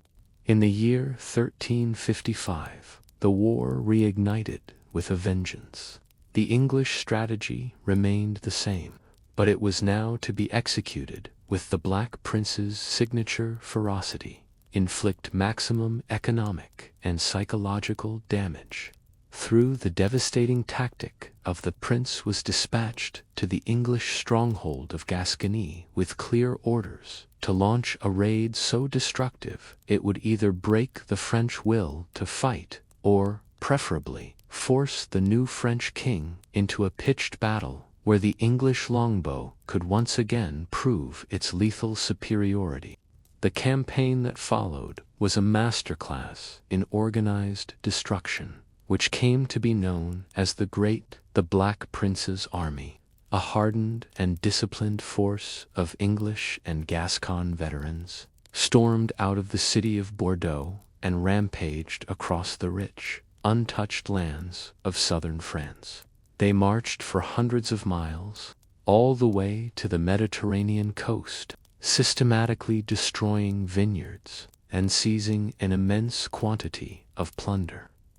The raid was a profound and calculated humiliation for King John, who had been unable to field an army fast enough to stop it, determined not to be outmaneuvered a second time. King John was ready for a fight the following year. In the summer of 1356, the Black Prince launched another raid, this time striking north from his base in Gascony and heading towards the fertile and valuable Loire Valley. This time, King John was prepared. He had gathered a magnificent and powerful army, far outnumbering the English force, and moved with surprising speed to intercept the raiders. He was sworn to wash away the previous year's shame in English blood and restore the honor of France. The Black Prince, a brilliant commander, but not an infallible one, soon realized he was in grave danger. His army, which was slowed down by long wagon trains overflowing with the plunder from their raid, was being relentlessly pursued by a much larger French force, led by the king himself. The prince turned his army south, attempting to race back to the safety of his base in Gascony, but it was too late. King John's army had outpaced him, sweeping around his flank and cutting off his line of retreat near the city of Poitiers. The English were trapped, exhausted, and hopelessly outnumbered. Last-minute negotiations for a peaceful surrender, led by a local cardinal, ultimately failed, as the Black Prince refused the dishonorable terms that were offered to him. With his back to the wall, he knew he had no choice but to stand and fight, just as his father had done. He carefully chose his defensive ground, preparing his small army for a desperate battle against overwhelming odds across the field. The great French army assembled, its knights confident of a victory that would finally end the English menace. The stage was set for another defining clash of the war, a battle that would seal the Black Prince's legend and plunge the Kingdom of France even deeper into chaos. As the sun rose on the 19th of September, 1356, the two armies deployed for battle in the fields and vineyards near Poitiers. The Black Prince, facing what seemed like certain annihilation, had once again used the terrain with tactical genius. His small Anglo-Gascon army was positioned in a strong defensive line, protected by a natural barrier of thick hedgerows, marshes, and grapevines. This broken ground was a death trap for heavy cavalry, deliberately chosen to disrupt and splinter any charge, forcing attackers into a narrow, exposed front where they could be systematically destroyed by his archers, who were, as always, placed strategically on the flanks. Across the field, King John II of France was determined to avoid the catastrophic mistakes that had doomed his father's army at Pyre. Understood the lethal and demoralizing threat of the English longbow. His battle plan was a direct response to it. The vast majority of his thousands of knights were ordered to dismount from their horses and advance on foot. They would form a massive, heavily armored wall of infantry that could, through sheer weight of numbers and steel, grind the smaller English force into dust. He decided that only a small, elite vanguard of his best knights would charge on horseback first, in a targeted strike intended to break and scatter the deadly English archers before the main assault began. The battle opened with this very charge. 300 of France's finest and most noble knights thundered forward, their lances lowered, aiming to crush the archers on the English flank. But the Black Prince's choice of terrain worked to perfection. The hedges and marshes forced the charging knights into a single, narrow, muddy lane directly in front of the English longbowmen. The result was a horrifying and bloody echo of a great storm of armor-piercing arrows tore into the charge, felling horses and their riders in a tangled, screaming heap. The attack completely disintegrated into chaos before it ever came close to the English line. Next came the first of the great dismounted French divisions, an immense formation led by the young Crown Prince of France, the Dauphin.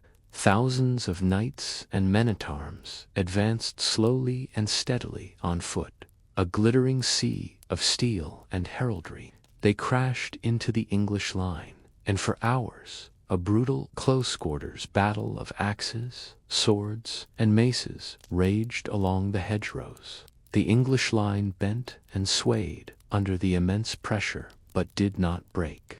All the while their archers fired relentlessly, into the dense and exposed flanks of the French assault. Eventually, bloodied, exhausted, and having taken heavy casualties, the Dauphin's division slowly recoiled and fell back to regroup.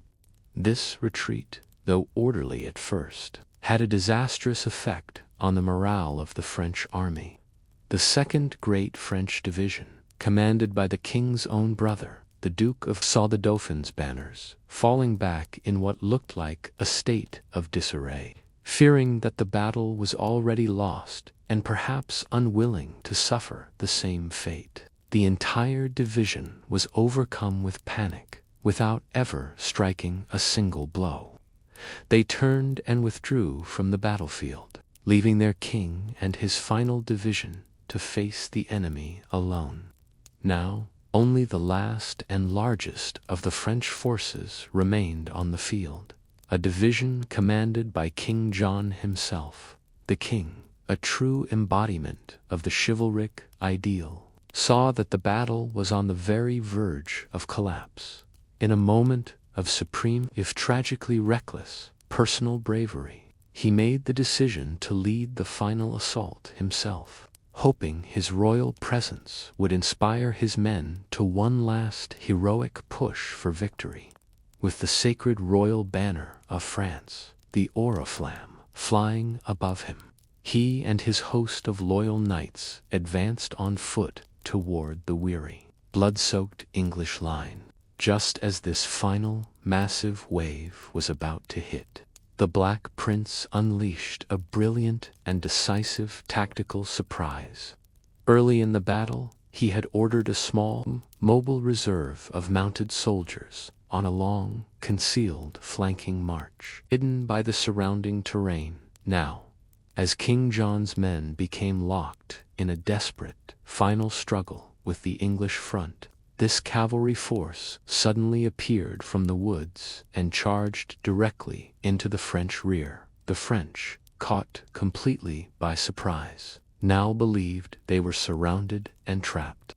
Attacked from both the front and the rear, the final French division dissolved into panic and chaos. The entire army collapsed into a desperate mass of fleeing individuals. In the frantic melee that followed, King John II fought with incredible valor, his great battle-axe felling several foes around him. But he was soon overwhelmed and surrounded, and with his youngest son bravely at his side, he was forced to surrender his person to his enemies. The English had not only achieved another miraculous victory against the odds, they had captured the sacred person of the King of France himself, the greatest and most valuable prize imaginable in all of medieval warfare. The news would leave the Kingdom of France leaderless and utterly broken. In the immediate aftermath of the battle, a scene unfolded that was the very essence of the complex code of medieval chivalry. The captive King John II was led to the tent of the Black Prince, not as a prisoner to be thrown in chains, but as an honored royal guest. That evening, the prince himself served the French king his dinner, offering words of comfort and praising the immense bravery he had shown on the battlefield. Yet, this elaborate courtesy could not mask the catastrophic reality. The King of France was a prisoner, and his kingdom's fate now rested entirely in the hands of his English enemies, as he was prepared for a long journey to a comfortable but inescapable captivity in London. With its king captured and a huge portion of its remaining high nobility either dead on the field or held for ransom, the Kingdom of France plunged into a state of near total anarchy. Effective government collapsed. The heavy burden of leadership fell upon the shoulders of the young and inexperienced Dauphin Charles, who was just a teenager at the time. The authority of the entire ruling class, which was built on their supposed martial superiority and their sacred duty to protect the realm, had been utterly shattered on the fields of Poitiers. The common people of France, who had suffered the most from the endless invasions, felt profoundly abandoned and betrayed by their failed protectors. This sense of betrayal finally boiled over into a furious and shockingly bloody rebellion in the year 1358, known to history as the Jacquerie. This was not an organized revolt with clear leaders and goals, but a spontaneous and brutal explosion of peasant rage, worn down by decades of war, burdened by crushing taxes levied to pay for the nobles' ransoms, and still traumatized by the horrors of the plague. Peasants across northern France rose up. They stormed castles, murdered noble families without mercy, and committed horrific acts of violence in a desperate and terrifying cry of anguish and revenge. The Jacquerie was as brief as it was brutal. Though the peasants shared a common and deep-seated hatred for the nobility, they were disorganized, poorly armed, and lacked any real military leadership. The French nobles, for all their internal divisions and rivalries, quickly united against this existential threat from below. They suppressed the revolt with merciless cruelty, massacring thousands of peasants in several pitched battles and restoring their authority through sheer, overwhelming terror. The episode left an even deeper and more bitter scar of class hatred on the already wounded kingdom. While the countryside was ablaze with this revolt, the Dauphin Charles struggled to maintain any semblance of control in the capital. He faced a hostile and rebellious Paris, led by the charismatic merchant provost, Etienne Marcel, who sought to use the king's absence to force radical constitutional reforms on the monarchy. At the same time, the Dauphin had to contend with the cunning machinations of another ambitious royal, Charles the Bad, the King of Navarre, who used the chaos to advance his own claims to the French throne. The Kingdom of France was tearing itself apart from within. Sensing a moment of ultimate opportunity to end the war on his own terms, King Edward III of England launched another great invasion in 1359. His ultimate goal was the ancient cathedral city of Reims, the traditional and sacred site where French kings were crowned. He hoped to finally place the crown of France upon his own head and achieve his life's ambition. But the Dauphin, proving to be a far more cunning and patient leader than his father, had learned from past disasters. He ordered his armies not to face the English in an open battle. Instead, they were to remain behind the walls of their fortified towns and cities, denying Edward the decisive victory he craved. Frustrated by this new French Fabian strategy, and with his army battered by a freak, devastating hailstorm, an exhausted Edward finally agreed to enter into peace talks in the year 1360. The resulting Treaty of was a monumental and unprecedented victory for England. In exchange for Edward renouncing his claim to the French throne, he was granted full and independent sovereignty over an expanded Gascony, the vital port of Calais, and numerous other territories, in total nearly a third of France. Furthermore, a staggering ransom of 3 million gold crowns was set for the eventual release of King John. This treaty marked the end of the first great phase of the 100 Years' War and represented the absolute high-water mark of English power and prestige. It seemed to all the world that England had won. France was dismembered, deeply humiliated, and effectively bankrupted by the ransom. But this was a peace built on conquest and fueled by a deep and bitter resentment. It was a pause rather than a true resolution. The Dauphin, soon to become King Charles V, was simply buying precious time, patiently waiting for the day when France would be strong enough to rise once more and reclaim everything it had lost. The peace that was signed had brought a temporary and utterly exhausted silence to the fields of France. King John II was released from his long captivity in London in order to personally raise the funds for his own enormous ransom. But when one of his sons, who had been left behind in England as a royal hostage, broke his parole and escaped, John, in a final and remarkable act of personal chivalric honor, declared that his word as a king was his bond. In 1364, he voluntarily returned to his comfortable captivity in England, where he died shortly thereafter. His death cleared the way for his far more capable son, the Dauphin, to ascend the throne as King Charles V. Charles V was a new kind of king for France, and he was the complete opposite of his father, John the Good. He was no great warrior on the battlefield. In fact, he was physically frail and of a scholarly disposition, preferring the quiet of the library to the thunder of the tilt-yard. But where he lacked martial prowess, he possessed a keen and formidable intellect, immense patience, and a cunning understanding of statecraft and strategy. He would become known to history as Charles le Sage, or Charles the Wise, and he understood with perfect clarity that France could not defeat England by fighting honorable, chivalrous, and utterly disastrous battles. It had to fundamentally change the rules of the game. To execute his new and patient strategy, Charles found the perfect instrument in a minor Breton knight named Bertrand du Guesclin.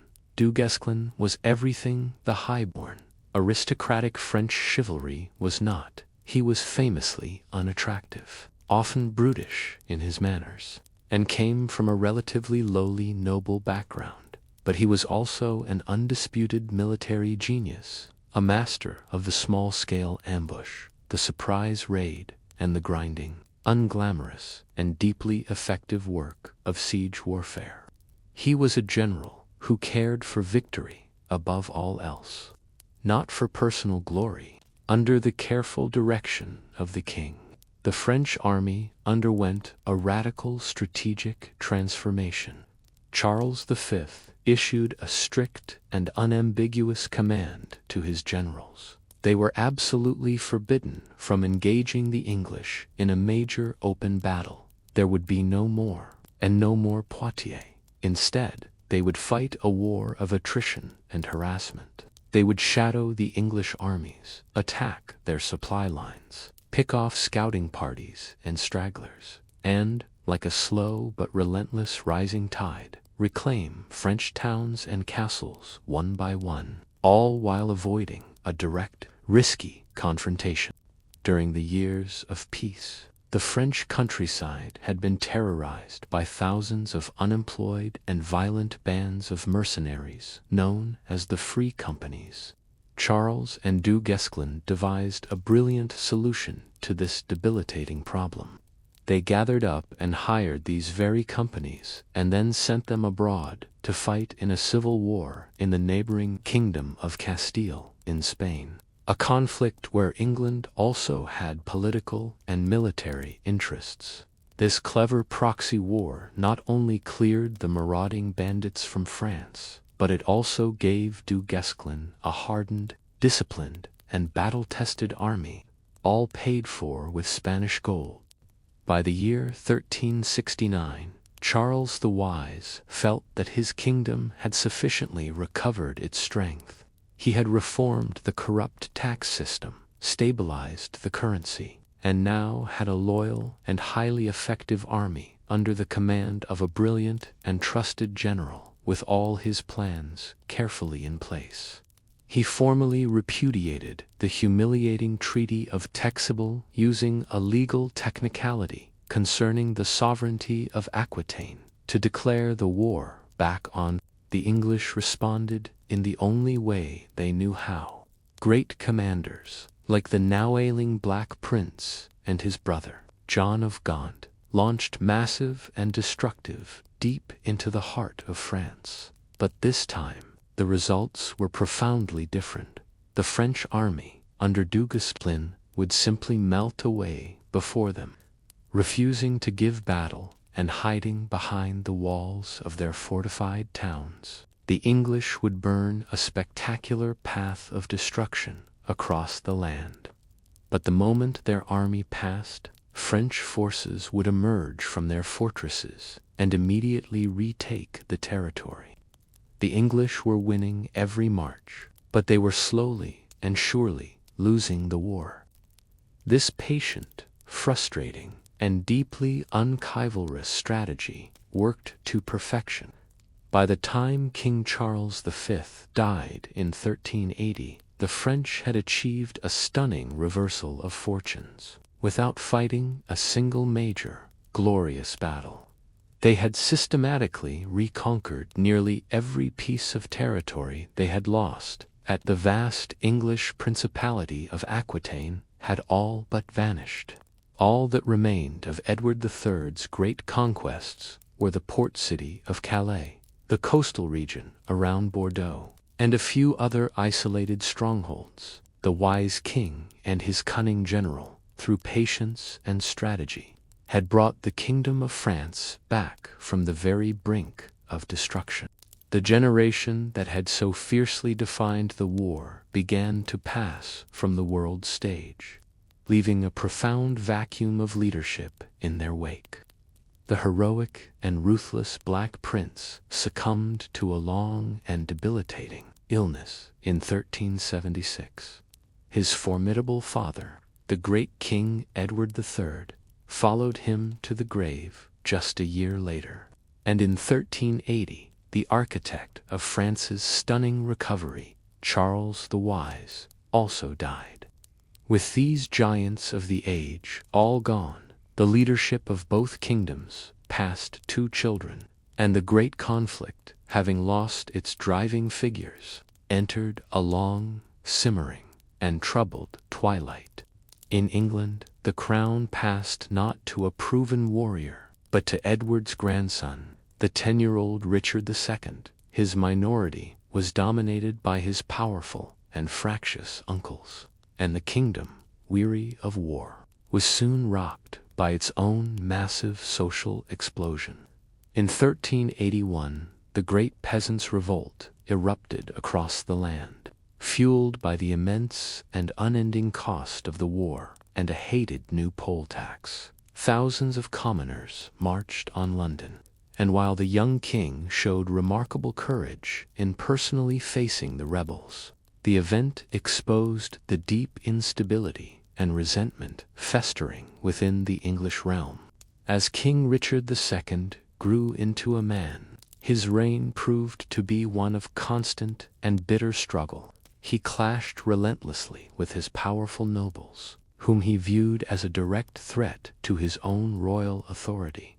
He pursued a policy of peace with France, an idea that deeply angered a warrior aristocracy that had grown rich and powerful from the plunder of past campaigns. This internal turmoil, which would eventually culminate in his deposition and suspected murder, left England divided, weak, and unable to effectively project its power abroad as it once had. France, meanwhile, faced a remarkably similar and ultimately far more tragic situation. Charles V, who was only 11 years old when he took the throne, his uncles, the powerful Dukes of Anjou, Berry, and Burgundy, took control of the government as regents. They then proceeded to shamelessly plunder the royal treasury that their wise brother had so carefully and painstakingly rebuilt, using the wealth of the kingdom to pursue their own selfish ambitions at the expense of national stability.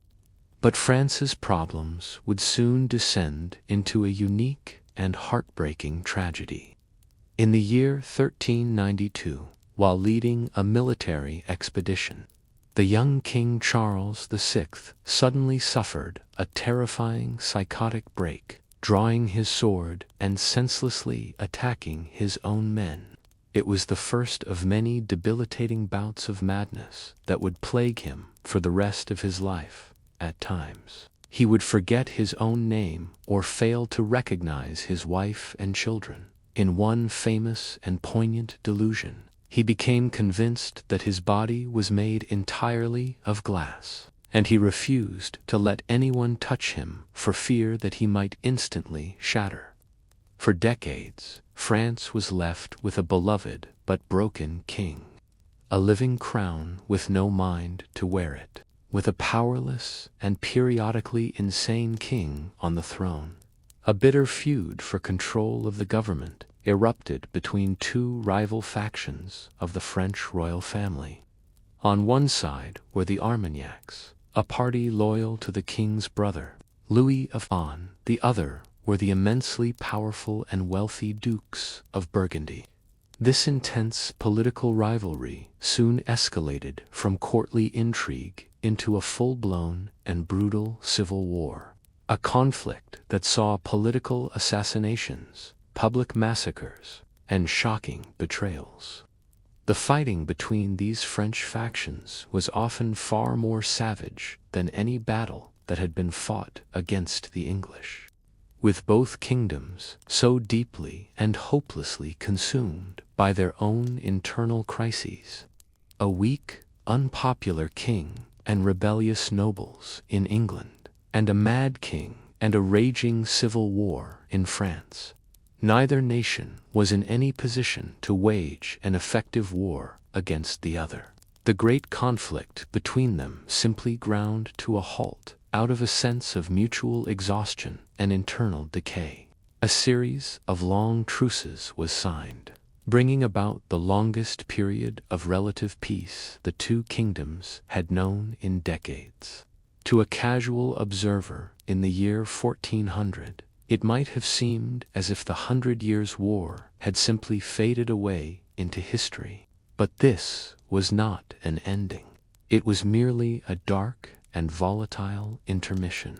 The English claim to the French throne, though it lay dormant, had never been officially relinquished, and the deep, self-inflicted wounds of France's brutal civil war were creating a perfect storm of opportunity.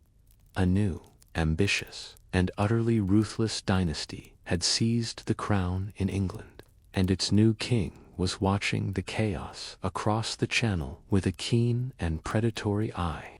He was simply waiting for the perfect moment to strike, and to reignite the war on a scale more devastating than ever before. The internal weakness that had plagued England finally resolved itself in a brutal and decisive fashion. In the year 1399, the unpopular and increasingly tyrannical King Richard II was deposed and eventually murdered by his cousin Henry Bolingbroke, who seized the throne to become King Henry IV. This new Lancastrian dynasty, however, had a shaky and questionable claim to the crown. To secure their rule and quiet their rivals, they needed to project an image of undeniable strength and, above all, to achieve the one thing that always united the fractious English nobility: a glorious and, more importantly, a profitable war against their old enemy, France. Henry IV's son and heir, Prince Henry, known to Shakespeare as the carefree Prince Hal, was in reality anything but a rogue. His youth was a harsh and demanding apprenticeship in the brutal realities of medieval warfare.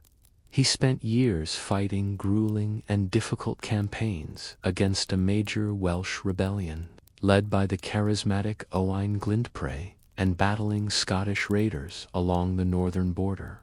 By the time he was a young man, he was already a hardened, experienced, and deeply respected military commander, well versed in both strategy and logistics. When this prince ascended the throne as King Henry V in 1413, a new and dangerous energy was injected into the English cause. Henry was a man of intense and austere piety, of iron self-discipline, and he possessed an unshakable, almost fanatical belief in his personal right to the crown of France. For him, renewing the war was not merely a matter of political expediency to secure his dynasty at home. It was a divine quest, a holy duty that he believed God had personally entrusted to him. He looked across the English Channel and saw a perfect opportunity, a kingdom that was ripe for the taking. France remained paralyzed, still tearing itself apart in the brutal and seemingly endless civil war between the Armagnac and Burgundian factions. The French court was a viper's nest of intrigue, assassinations, and betrayal, and the nation was effectively leaderless, with its mad king, Charles VI, locked away in his own tragic and private world. The rival French factions hated each other with such a passion that the powerful Duke of Burgundy began to secretly negotiate with Henry, viewing the English as a potential ally against his own French rivals. Henry began his campaign through diplomacy, sending ambassadors to the French court with a series of deliberately outrageous and impossible demands. He claimed not only the territories that had been agreed upon but also the vast ancient Angevin lands of Normandy, Anjou, and Maine. He also demanded the hand of the French princess, Catherine of Valois, in marriage, along with a staggering dowry. These terms were designed to be rejected, providing him with the perfect legal and moral justification he needed to launch his invasion. Legend tells of the French Dauphin sending a mocking gift of tennis balls in reply, a slight that, whether true or not, symbolized the French court's contempt and only served to harden Henry's cold resolve. With France's inevitable rejection now secured, Henry meticulously prepared his invasion force. He proved to be a masterful administrator and logistician, raising funds from Parliament, commissioning ships, and gathering supplies with a ruthless and formidable efficiency. In August of 1415, a huge English fleet set sail from Southampton, carrying a well-equipped and highly disciplined army of around 12,000 men. Their objective was to carve a new English foothold in Normandy and to reignite the Great War in spectacular and unforgettable fashion. The army landed and laid siege to the strategic and heavily defended port of Harfleur.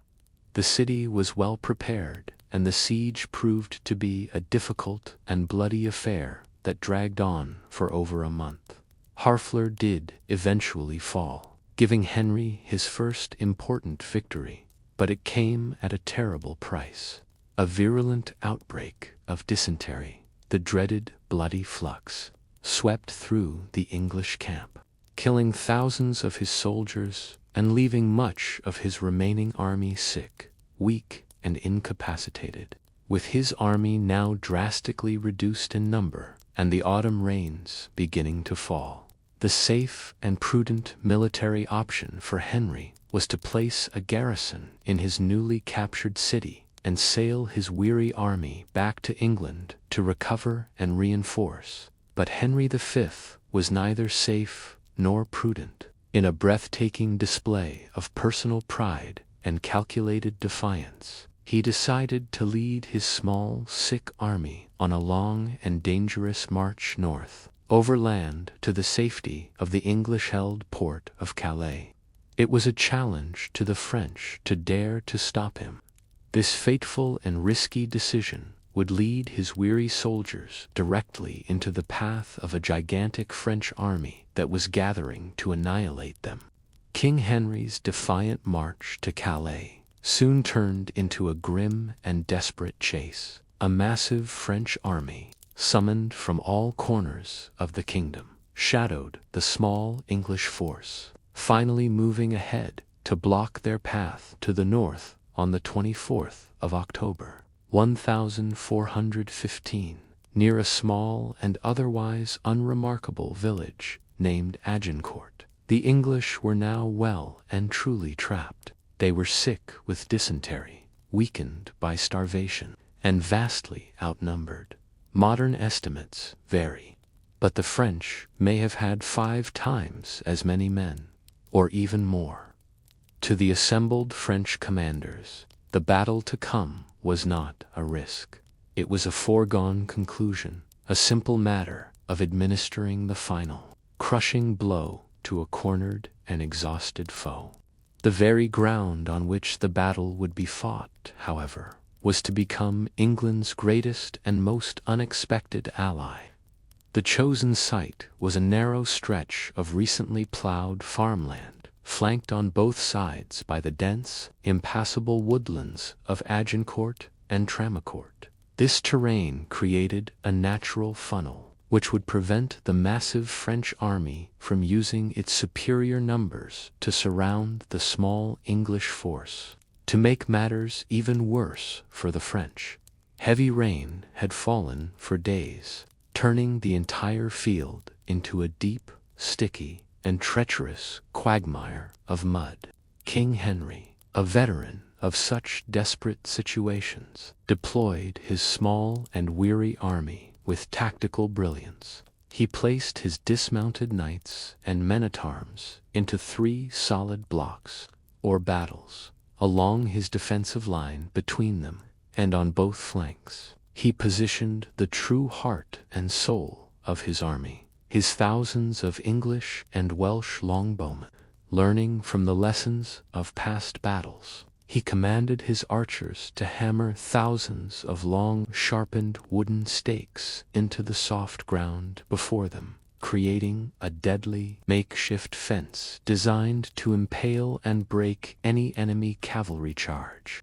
The French, crippled by overconfidence and a deeply divided and aristocratic command structure, made a series of fatal errors. They crammed their enormous army into the narrow, muddy field, deploying in 3 successive dense waves, one behind the other.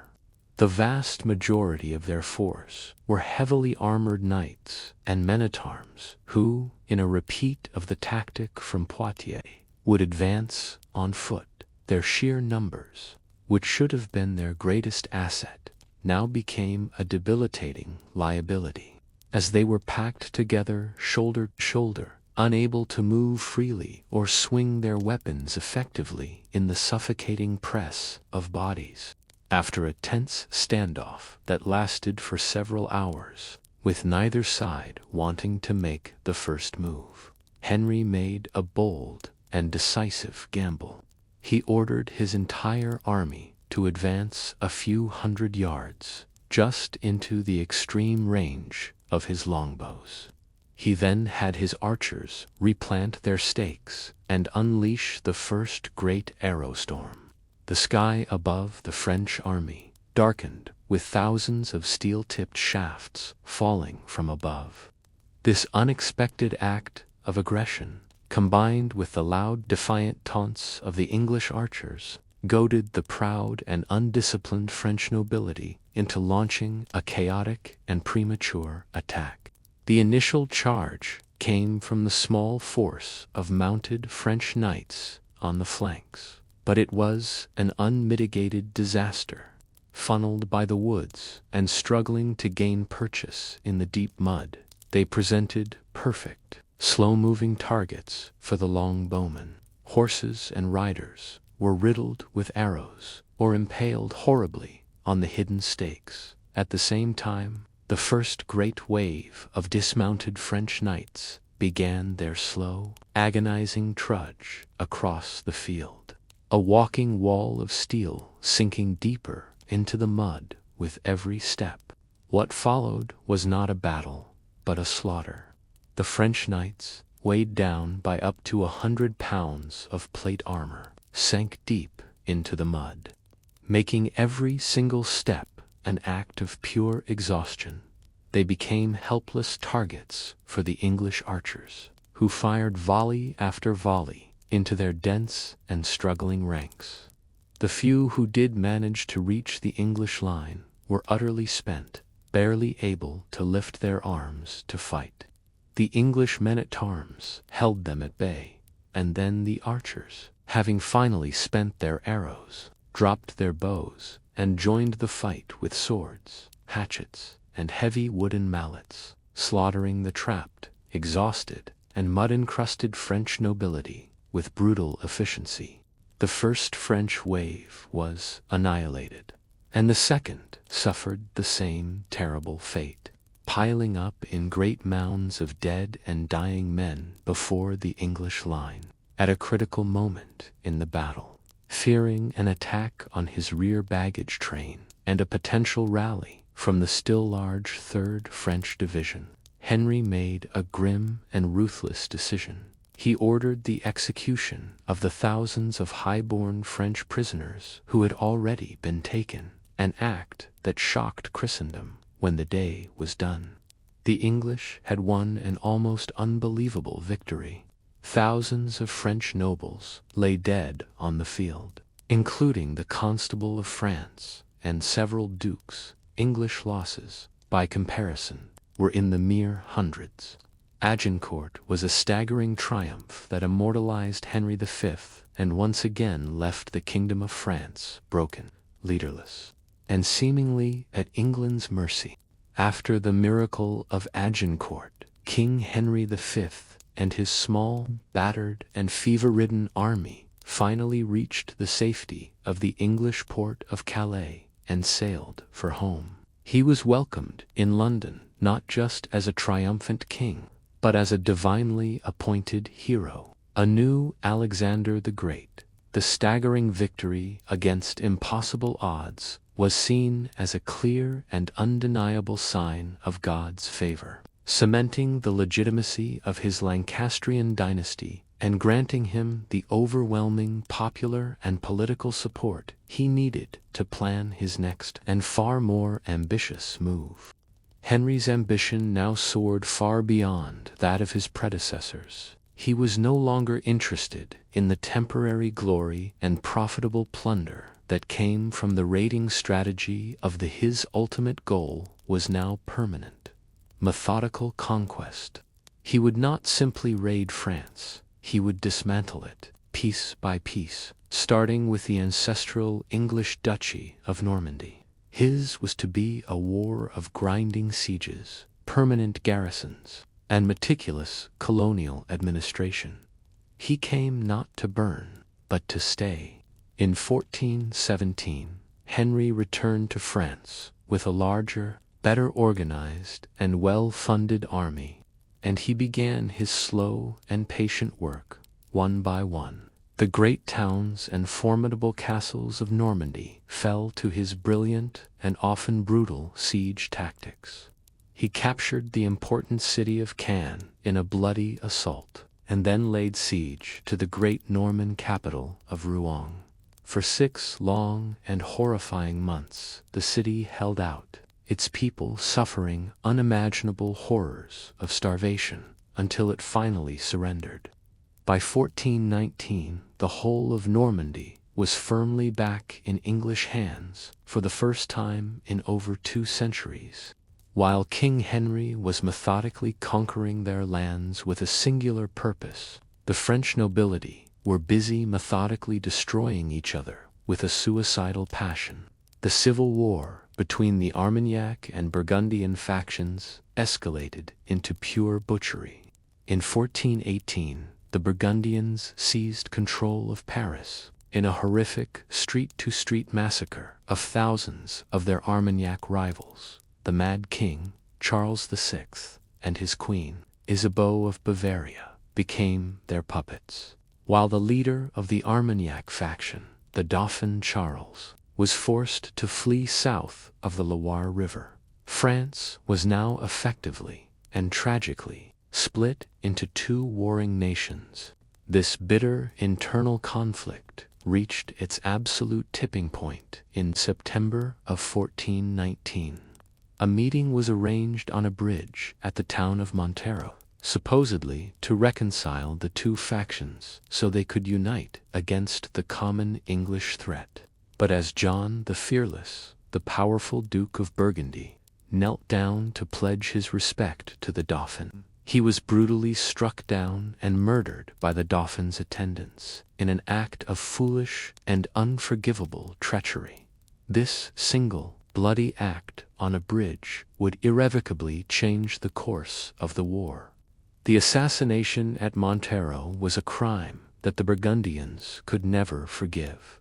The new Duke of Burgundy, Philip the Good, immediately cast aside any pretense of French unity and entered into a full and formal alliance with King Henry V of England for the entire Burgundian faction. Seeking a bloody revenge against the Dauphin was now a far greater priority than resisting the English invasion.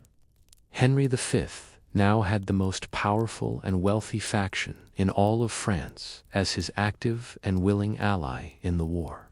With the powerful Burgundian Duke at his side, and with legal control over the person of the mad King Charles VI, Henry V was in a position to demand anything he wanted.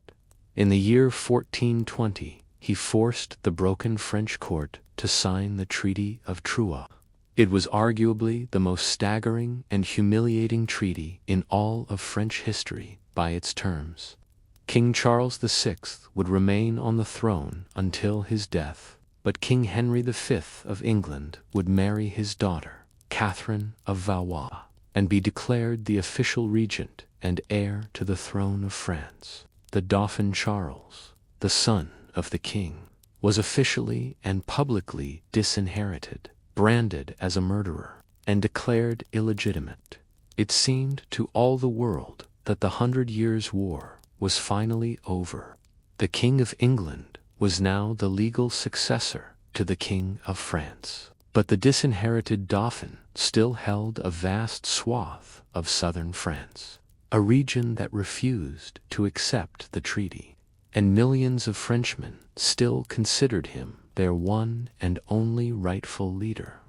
The Treaty of Troyes had not brought peace, it had only guaranteed that the war would continue, setting the stage for one of its most improbable, legendary, and transformative chapters.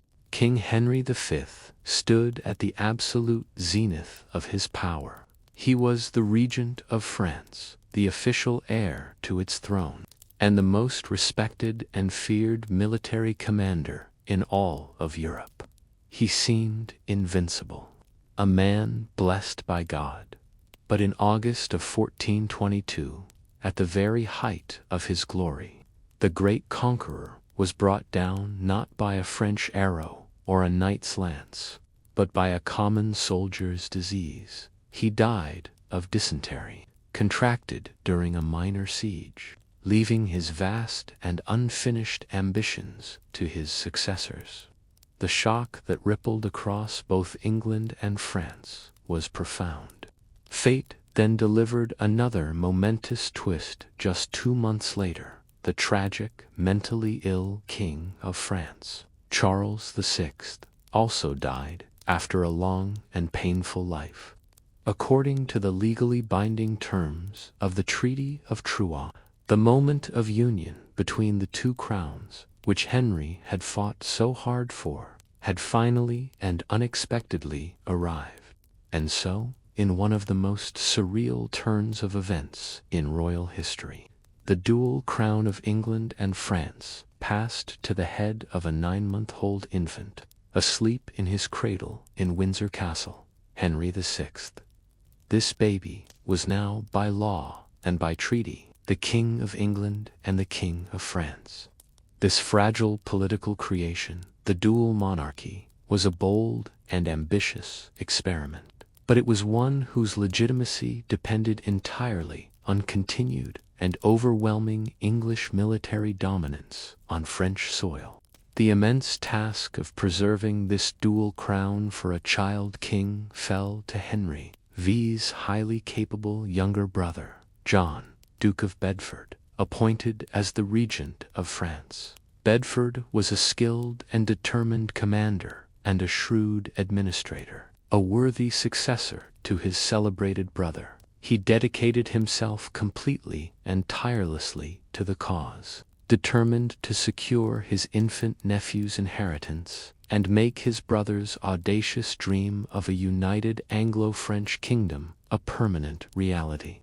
Meanwhile, south of the great Loire River, the disinherited Dauphin refused to give up his birthright. Upon learning of his father's death, he immediately declared himself the one and true king, Charles VII of France. But his claim rang hollow to many.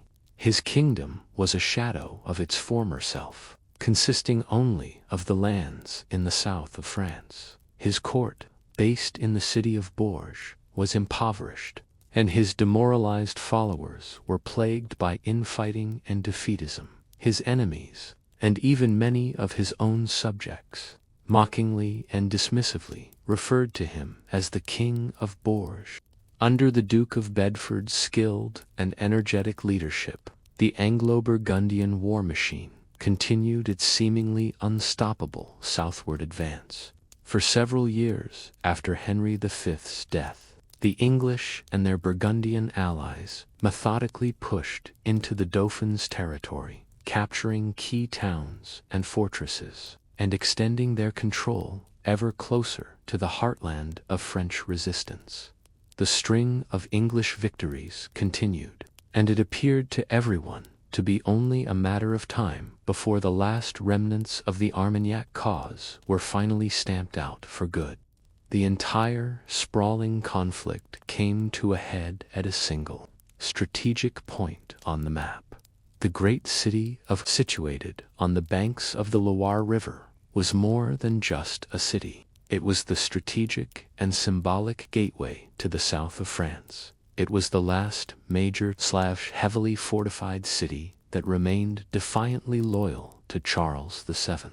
If were to fall, the path would be open for the English armies to pour into the south and extinguish the Dauphin's kingdom entirely.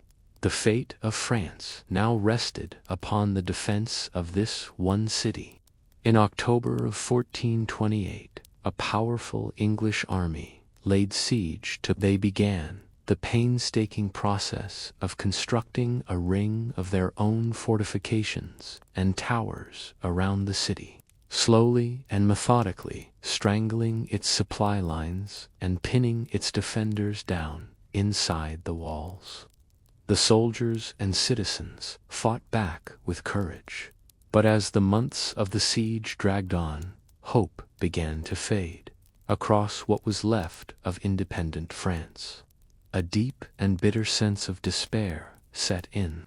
It seemed to all observers that the end of the long war had finally come.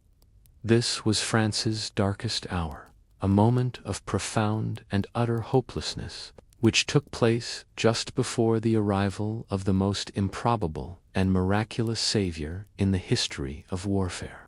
In the Dauphin's desperate and impoverished court at Bourges, all hope was nearly extinguished. His armies were broken, his treasury was empty, and his commanders were paralyzed by years of defeat and indecision. And then, out of the remote northeastern frontier of France, from the war-torn region of Lorraine, came a strange and improbable rumor that began to spread like wildfire. A peasant girl who claimed that she spoke with God. Her name was Jean, a simple, uneducated teenage girl from the small village of. For several years, she claimed to have been experiencing brilliant visions and hearing the clear voices of saints, Saint Michael the Archangel, Saint Catherine of Alexandria, and Saint Margaret of Antioch. These heavenly messengers, she said with absolute certainty, had entrusted her with a divine and truly staggering mission from the King of Heaven himself. The mission was twofold, and both of its parts seemed utterly and wildly impossible. First, she was commanded to travel to Zephant and force the English to lift their siege of the city. Second, she was to lead her Dauphin, Charles, hundreds of miles through the heart of enemy-held territory to the great cathedral at Reims, the traditional site of coronations, to have him crowned and consecrated as the one and only true king of France. to the battle-hardened soldiers and cynical courtiers of the day. It was the delusional fantasy of a madwoman. But Joan possessed a force of will and a purity of conviction that was almost hypnotic.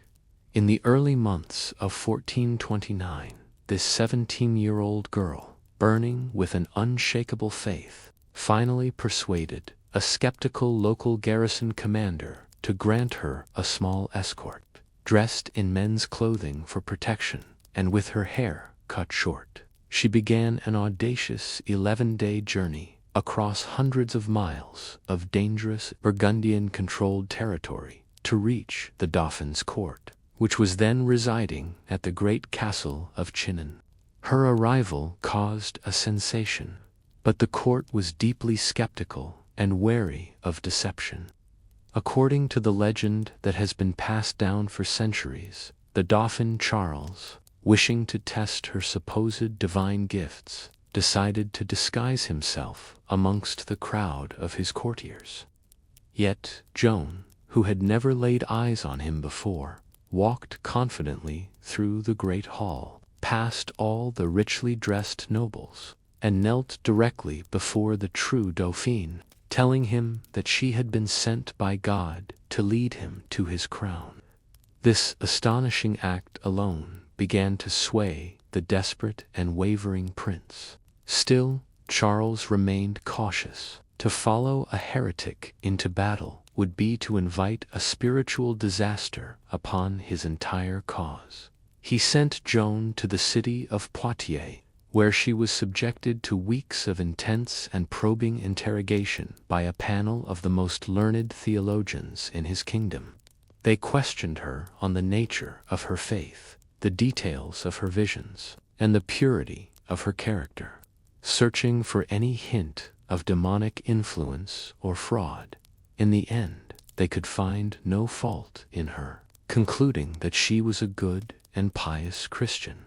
Charles, with absolutely nothing left to lose, decided to place his faith in this strange and charismatic girl from Lorraine.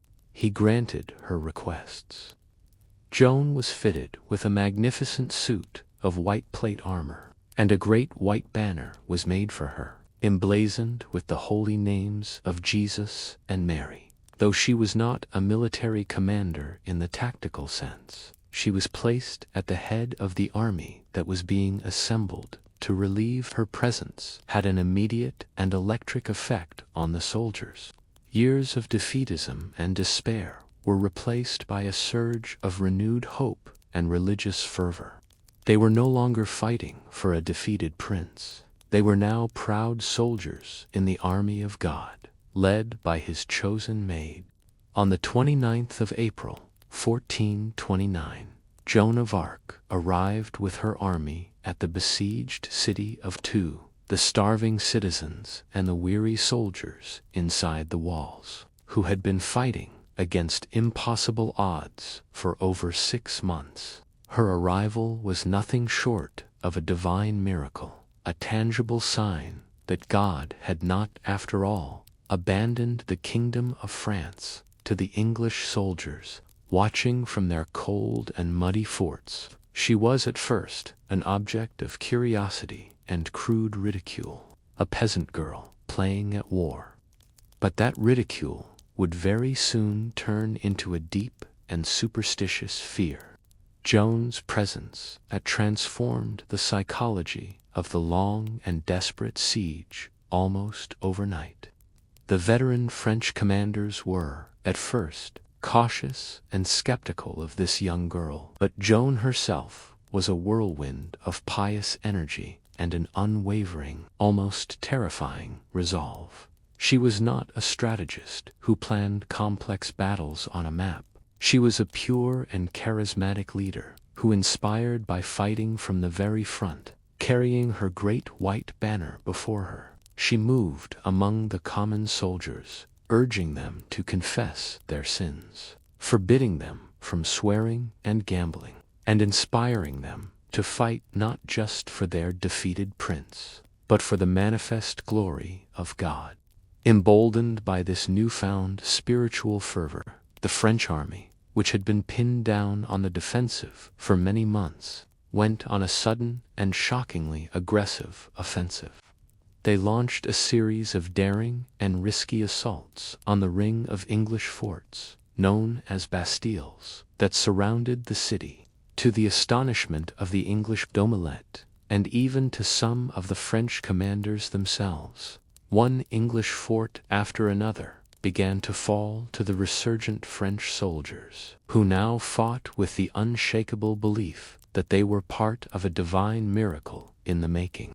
The decisive struggle of the siege came at the main English stronghold on the south bank of the river, the fortified gatehouse known as Les Tourelles. During the brutal day-long assault on this fortress, Joan herself was wounded, struck in the shoulder by an English crossbow bolt. She was carried from the field in great pain, and for a moment the French attack faltered.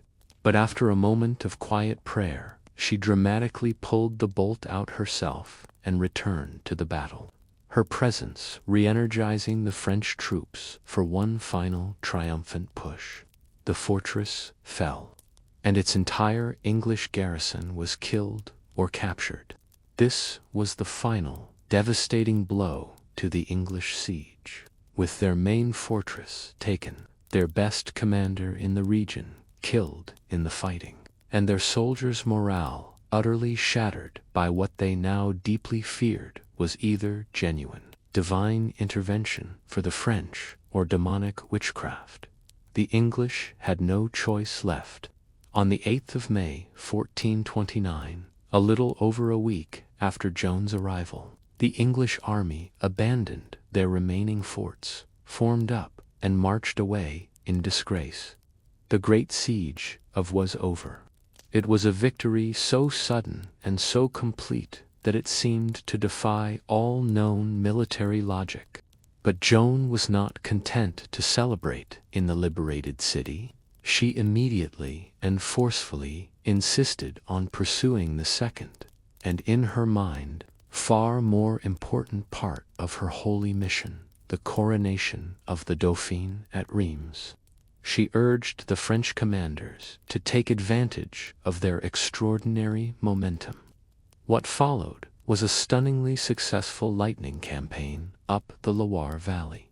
The French army, now fully convinced of Joan's divine guidance, crushed the remaining English forces in the region at the Battle of Patay, a victory so decisive it has been called a reverse Agincourt, where the famed English longbowmen were caught in the open by a French cavalry charge and were completely annihilated.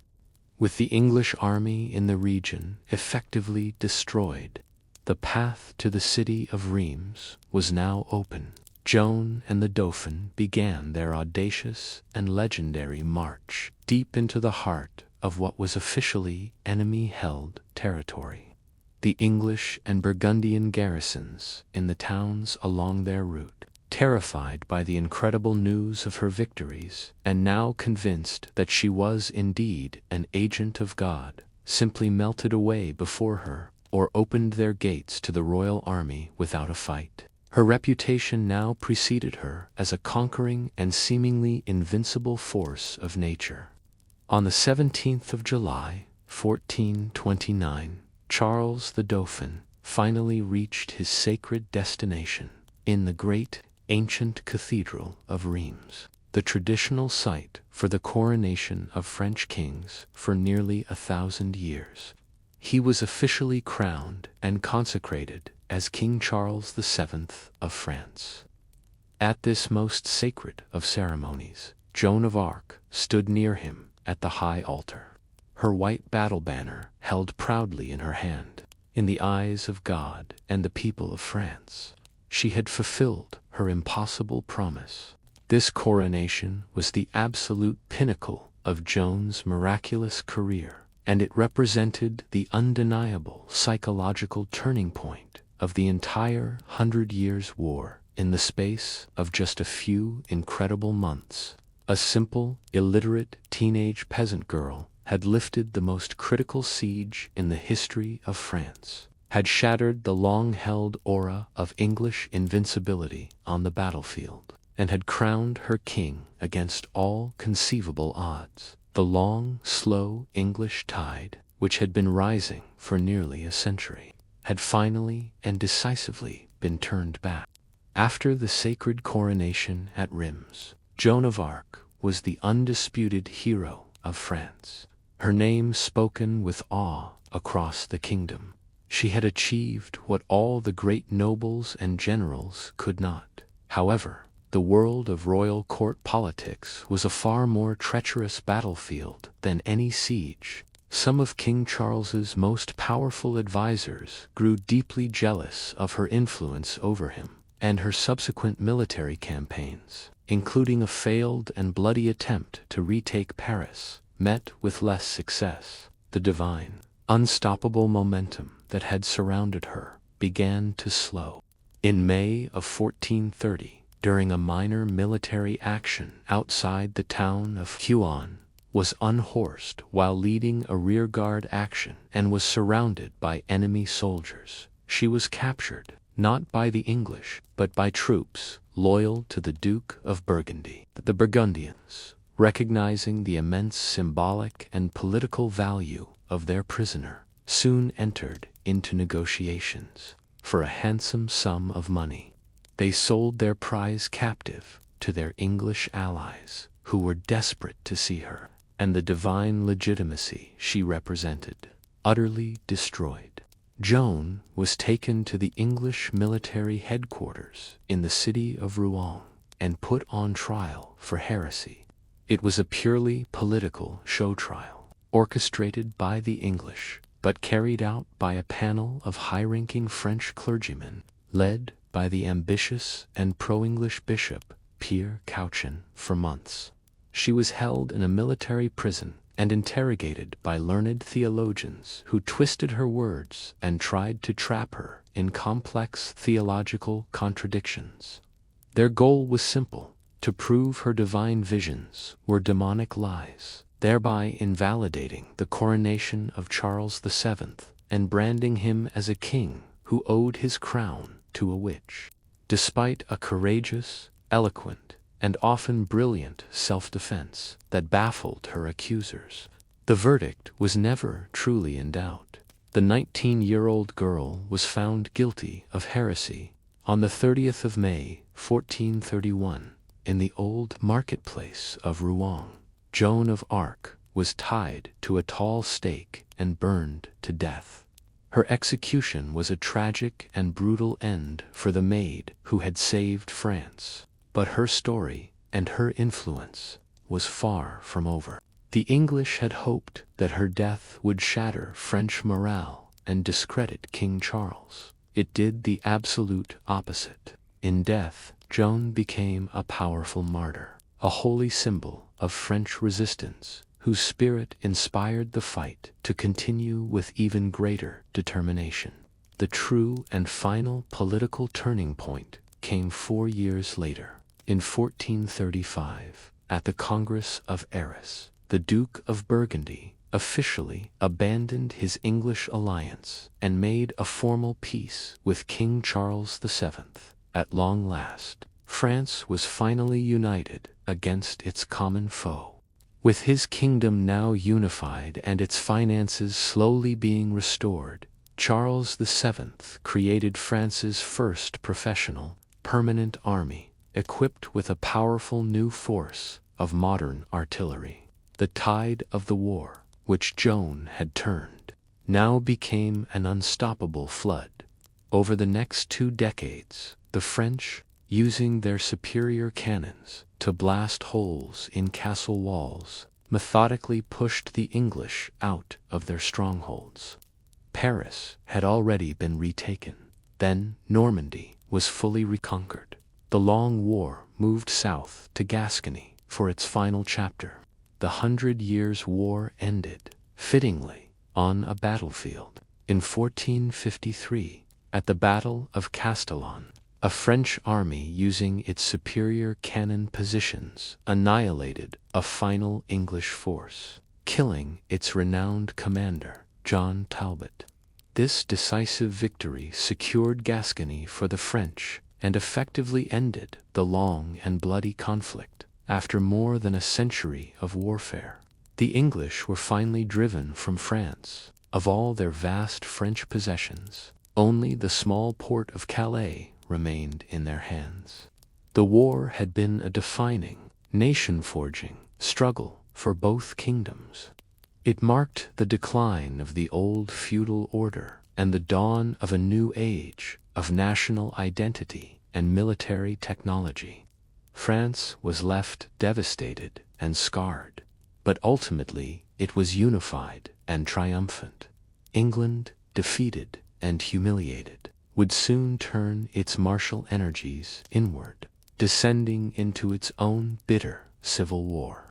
The Wars of the Roses, and the young peasant girl, from long after her ashes were scattered into the river Seine, would be officially exonerated by the Church and centuries later, canonized as Saint Joan, the eternal patron saint of France. If you have enjoyed our long journey through this turbulent past, and you would like to explore more quiet histories from the medieval world, please consider liking this video and subscribing to Medieval Nocturnes. Your support makes these journeys possible. Thank you for listening. Until our next nocturne, sleep well.